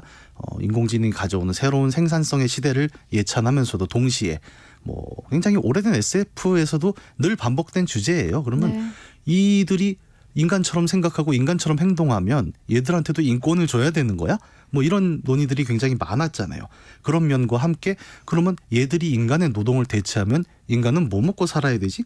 이런 어두운 면들을 그려내는데 굉장히 집중하는 게임이고 우리가 보통 이런 게임들을 이제 디스토피아를 다룬다라고 표현을 하지 않습니까? 네. 유토피아의 반대에 있는 그 디스토피아. 다시 말해 우리가 지금 개발하고 있는 인공지능 기술들이 만드는 세계가 이제 어떤 미래를 가져올 것인가를 얘기하는 게 이 게임의 겉껍데기를 다루고 있어요.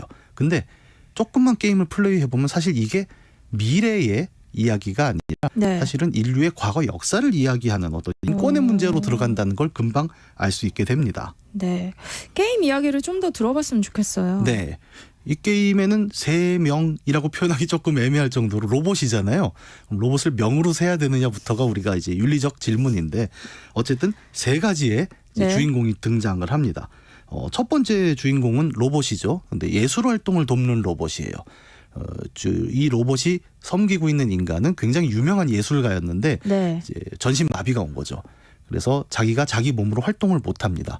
그래서 이 로봇을 데려다가 뭐 가서 물감도 사오고 캔버스도 옮기고 그러면 자기가 말로 설명해서 그림 그리는 걸 도와주는 예술 보조 로봇으로 네. 마커스라는 친구가 나와요. 근데 이 주인공과 마커스라는 로봇과 예술가는 또 돈독한 관계예요. 예술가가 아들이 하나 있는데 말을 너무 안 듣습니다. 예술에 관심도 없고 그러다 보니까 아들보다 로봇이 더 예쁜 거예요. 그래서 우리가 보통 그러잖아요. 로봇은 예술을 할 수 없다. 근데 이 로봇에게 예술을 가르치려고 자꾸 시도를 합니다. 네. 그래서 네가 네 프로세서 속에서 생각나는 그림을 그려봐 막 이런 걸 시켜서 로봇이 굉장히 혼란스러워하다가 창작이란 걸 경험해 보기도 하는 이런 케이스를 보여주는 게 첫 번째 로봇 마커스. 그다음에 두 번째 로봇이 아까 우리 얘기했던 가사 로봇 카라라는 여성형 로봇인데 기능이 굉장히 좋아요. 아까 얘기한 대로 빨래, 설거지 뭐 이런 것부터 다 해서 육아 기능이 들어 있습니다. 근데 본인 스스로가 한번 자랑을 해요. 네. 뭐라고 하냐면 그 아이를 하나 이제 돌보거든요. 근데 네. 어떤 동화가 듣고 싶니? 나는 전 세계에 3,000개 동화를 다 외우고 있어. 그래서 어떻게 보면 인간 부모는 할 수 없는 역량이죠. 그러네요. 예, 저도 아이 키울 때 보면 이렇게 동화 한 3개 해주면 다 떨어지잖아요. 그럼 막 지어내서 해주고 하는데 이 정도로 굉장히 스펙이 좋은 로봇이에요. 그래서 전 세계에서 굉장히 잘 팔리는 로봇 중에 하나로 게임 안에서 설정이 돼 있습니다.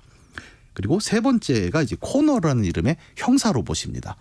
얘는 수사를 전담하는 인공지능 로봇이에요. 네. 그래서 보통 이제 경찰들은 2인 1조로 다니지 않습니까? 게임 안에선 인간 형사와 이 안드로이드 로봇 형사가 2인 1조가 되는데 이 친구는 현장에서 로봇이다 보니까 뭐 혈흔 같은 거를 바로바로 검사를 해내는 거예요. 그래서 굉장히 기능이 좋은데 형사들은 좀 싫어합니다. 이렇게 피를 막 손으로 찍어서 먹어보고 막 이런 모양이 나오니까 아우 네. 쟤는 역시 로봇이구만 막 이러고 싫어하는 이런 이제 기능을 가지고 있는 로봇이죠. 어떻게 보면 노동, 가사, 예술이라는 세 영역을 전부 로봇이 대체하는 걸 보여주는 세 명의 네. 주인공인데 이런 세 주인공들이 점점 이야기 속으로 빨려 들어가게 되면서 게임이 진행되는 거죠. 우리가 생각했던 것보다 더 섬세하고 좀 디테일한 작업까지 로봇이 맡게 되는 건데요. 근데 게임이 전개되기 위해선 어떤 사건이 발생해야 하잖아요. 네. 그 세 주인공은 처음에는 각자의 이야기로 가지만 나중엔 엮이게 되는데 게임을 처음 해보면 아까 얘기했던 형사 로봇의 관점에서 플레이를 하게 됩니다. 근데 어디 건물 높은 옥상에서 로봇, 안드로이드가 사람을 협박하고 있는 거예요. 떨어뜨린다고. 네. 근데 우리가 일반적으로 SF에서 알고 있는 로봇은 인간을 거역할 수 없지 않습니까? 그렇죠. 근데 그게 첫 장부터 깨지고 있는 거죠. 근데 우리 형사 로봇 코너는 그런 불량품 로봇을 잡으러 다니는 특수임무를 갖고 있는 로봇이에요. 네. 그래서 이제 현장에 파견이 되는 거죠. 이 게임에서 설정된 안드로이드들에게는 이제 불량품이라는 개념이 있어요. 당연히 아까 제가 말씀드린 대로 모든 로봇은 인간의 명령에 무조건 복종해야 됩니다. 네. 로봇 3원칙이라도 하죠, 우리가. 근데 가끔 가다가 2038년 최근에 들어서 인간에게 거역하는 로봇들이 자꾸 나오기 시작을 한 거예요. 근데 원인을 모릅니다. 그러다 보니까 그냥 일단 불량품이라고 두고 네. 원인을 알아내기 전까진 인간을 위협할 수 있잖아요. 심지어 이 로봇들은 총도 정확히 쏩니다. 그러니까 사람이 상대할 수 없으니까 이 불량품들을 발견되는 대로 빨리 모아서 폐기 처리를 해야 된다라는 법이 세워진 거고 네. 코너라는 형사 로봇이 그 현장에 나가 있는 거죠. 늘.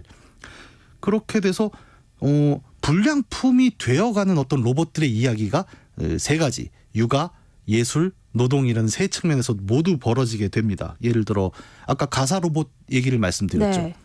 이 로봇을 사온 사람은 알코올 중독자 아빠예요.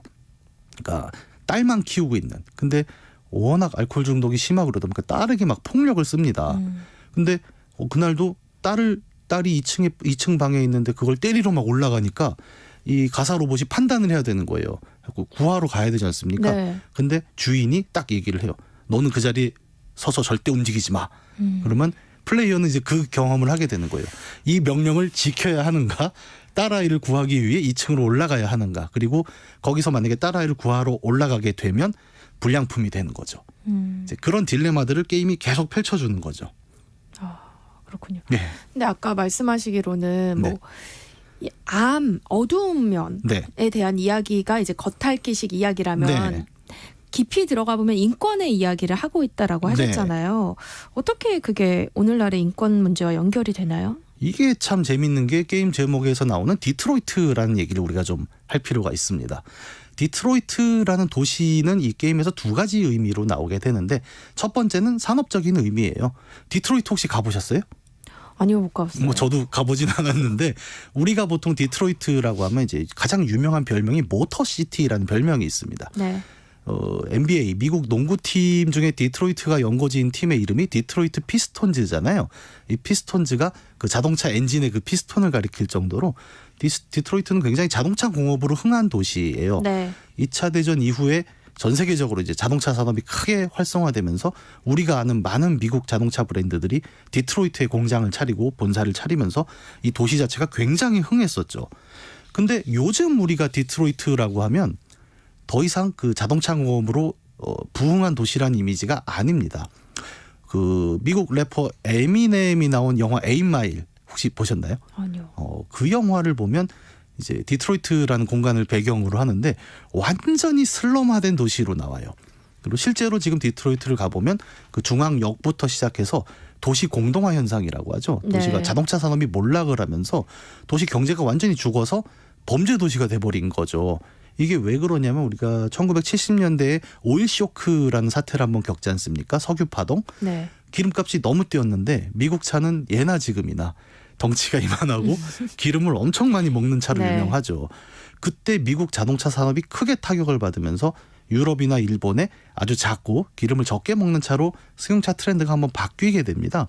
그러면서 디트로이트라는 한때 찬란했던 산업도시는 이제 몰락한 공업시대의 상징이 돼버린 거예요. 그리고 이 게임은 그런 디트로이트에 2038년에 안드로이드라는 새로운 산업이 들어와서 다시 한번 경제가 부흥하고 있다라는 산업적 측면을 하나 드러내는 점을 보여주죠. 여기까지가 디트로이트의 산업적인 맥락이었다면 두 번째가 더 재밌는 부분인데 디트로이트가 갖고 있는 역사적인 의미입니다. 디트로이트란 도시를 사실 저도 가본 적은 없지만 이제 구글 지도 같은 걸로 보면 우리가 미국 북부의 오데호라고 하죠. 캐나다랑 국경을 맞대고 있는. 그래서 디트로이트에서 강을 건너 바로 도시가 하나 보이는데 이게 캐나다의 윈저시티라는 도시예요. 말 그대로 강만 헤엄쳐 넘어가면 바로 캐나다로 들어갈 수 있는 어떤 그런 지리적 위치인 거죠. 근데 이런 위치 때문에 디트로이트는 과거 남북전쟁 시대쯤에는 어떻게 활용이 됐냐면 미국 흑인 노예들의 탈출구의 마지막 장소로 활용된 바 있습니다. 네. 미국 역사에는 그런 게 있습니다. 그 자유 지하철도 운동이라는 게 있었는데 그 남북전쟁 시대에 보면은 그 흑인 노예들이 보통 남부의 그 플랜테이션 농장에서 굉장히 학대받고 막 네. 그랬잖아요. 이거를 탈출시키는 비밀 조직들이 있었어요. 근데 주로 이제 밤에 몰래 빼들어가다 보니까 사람들이 지하에 철도를 파서 옮기나? 이래가지고 자유 지하철도 운동이라는 이름으로 흑인 노예를 빼돌리는 루트가 있었는데 보통은 이제 노예제가 없는 북부에 주로 옮겨주거나 아니면 캐나다는 아예 노예제가 없거든요. 네. 그러면 캐나다까지 도망을 시켜서 자유민으로 만들어주는 그런 조직들이 있었던 거죠. 근데 이 운동이 남부주에서 흑인 노예를 빼돌려서 이제 계속 밤에 숨겨서 북쪽으로 옮기다 보면 대부분 최종 정착지로 디트로이트에 도착을 하게 되는 거예요. 왜냐하면 여기는 강만 건너면 캐나다니까요. 그러면 거기에 지금도 뭐 박물관 같은 게 남아 있는데 목조 주택이 하나 있습니다. 거기가 이제 지하에 굴을 파놓고 흑인 노예들이 기다리고 있다가 새벽에 배를 타고 캐나다로 넘어가는 그 마지막 종착역처럼 활용된 바가 있는데 그래서 디트로이트의 그 흑인 노예제 시절의 역사를 보면 자유의 마지막 종착역이었던 거예요. 그래서 도망가는 이 흑인 노예들이 마지막에 거기서 대기하고 있던 어떤 순간들을 다루는 역사가 있었습니다.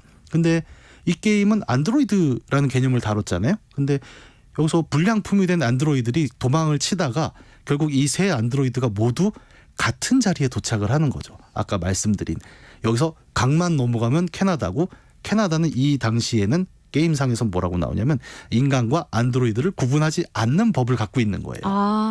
그래서 로봇 얘기를 하지만 사실은 이 얘기는 과거 역사에 대한 얘기인 거예요. 그렇네요. 네, 로봇이란 탈을 쓰고 이 게임은 정확히 과거 흑인 혹은 소수자 같은 인권의 범죄에 들지 못했던 사람들의 이야기를 그대로 씌워주는 겁니다. 그럼 게임 안에서도 이 디트로이트의 산업적 의미와 역사적 의미가 동시에 드러나는 건가요? 그렇죠.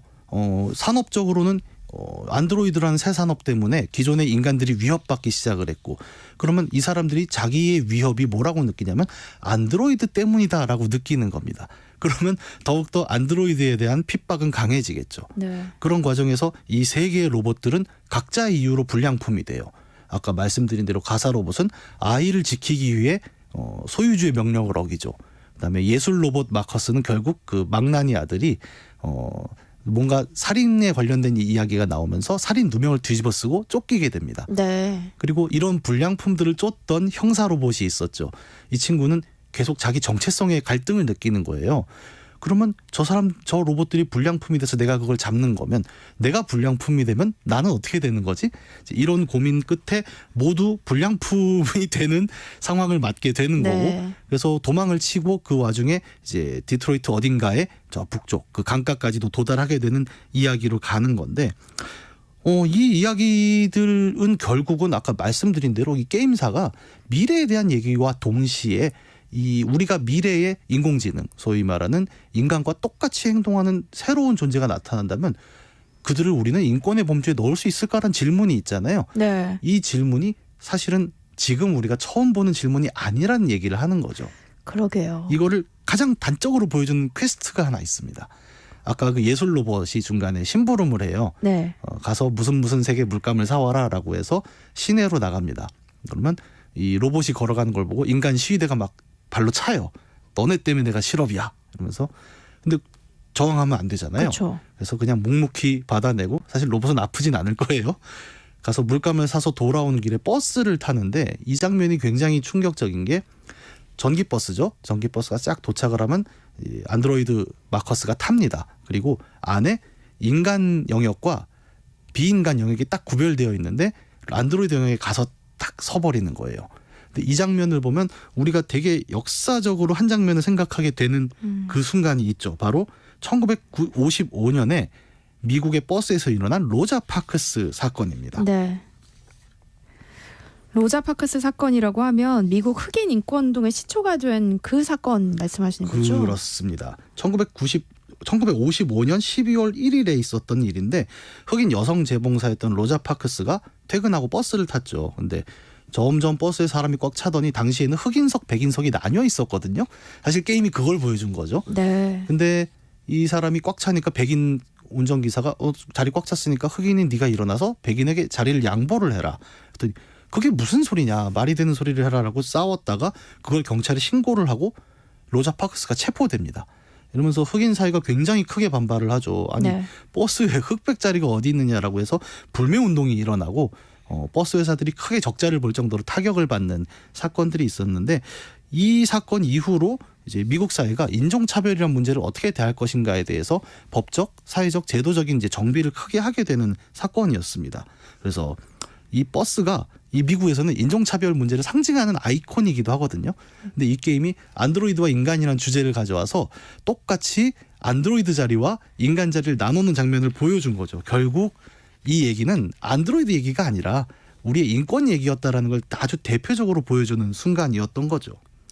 듣고 보니까 먼 미래의 이야기가 아니라 정말 역사 속 이야기와 똑같이 겹치네요. 그렇죠. 우리가 역사를 배우는 이유가 뭐겠습니까? 저는 제일 흔하면서도 감명 깊은 얘기가 늘 역사는 반복된다라는 얘기 같아요. 네. 어떻게 보면 이 게임도 미래에 우리가 앞으로 정말 만나게 될 수 있는 순간이잖아요. 뭐 로봇도 그렇지만 요즘 이제 그런 얘기도 많이 합니다. 그럼 외계인이 우리랑 똑같이 말하고 사고할 수 있는 외계인이 오면 이건 가축이 되는 거야? 우리의 인권이 대상이 되는 거야? 이런 얘기는 뭐 수백 년 안에 우리에게 정말 실제로 다가올 수도 있는 문제이긴 하겠죠. 네. 그리고 정말 인간과 똑같이 생각하는 안드로이드라면은 우리는 곧 그 문제를 맞이하게 될 거고 윤리적 문제가 될 수밖에 없어요. 네. 근데 그런 상황에서 우리가 생각하는 주제는 이런 인권의 문제가 갑자기 등장한 게 아니라 사실 우리가 아주 옛날부터 해왔던 이야기의 반복이라는 겁니다. 1950년대 아까 말씀드린 버스 사건에서 흑인은 인권의 범죄에 들지 못했죠. 그리고 그 당시에는 정말 대놓고 비난을 했어요. 흑인은 인간이 아니거든요라고 뉴스에서 얘기하던 시대였는데 지금 우리는 그런 얘기를 하면 무슨 소리야 라고 얘기를 하지 않습니까? 네. 어떻게 보면 그래서 인권이란 얘기는 늘 그 우리라고 부르는 범주가 얼마나 더 보편적이고 넓어질 수 있는가의 이야기이기도 한 거죠. 어떻게 보면 우리 사회는 남성과 여성이라는 이제 크게 두 개의 성으로 나눌 수 있다면 그 50%까지는 20세기 전까지는 투표권도 없었거든요. 그렇죠. 예. 근데 그게 이제 보편화된 지 얼마 되지 않았습니다. 그리고 이런 똑같은 얘기들이 이 게임은 안드로이드란 주제로 한번 더 질문을 던져보는 거죠. 그러면 네. 안드로이드란 존재가 우리랑 똑같이 이야기할 수 있으면 그 사람들에게는 인권이 들어와야 되는 거야? 라는 질문을 던져버리는 거죠. 이게 실제 게임은 정해진 스토리를 가지 않아요. 그래서 우리가 선택하는 대로 가고 몇몇 사람들은 안드로이드를 다 죽이는 결론으로 가기도 하는데 그래서 이 게임의 의미는 이게 맞다 틀리다가 아니라 앞으로 우리에게 다가올 이런 질문들을 일종의 예행 연습처럼 한번 겪어보는 것으로서의 의미가 굉장히 크지 않나 그렇게 생각합니다. 네. 해시태그 게임 인문학 이경혁 게임 제너레이션 편집장과 함께했습니다. 고맙습니다. 감사합니다.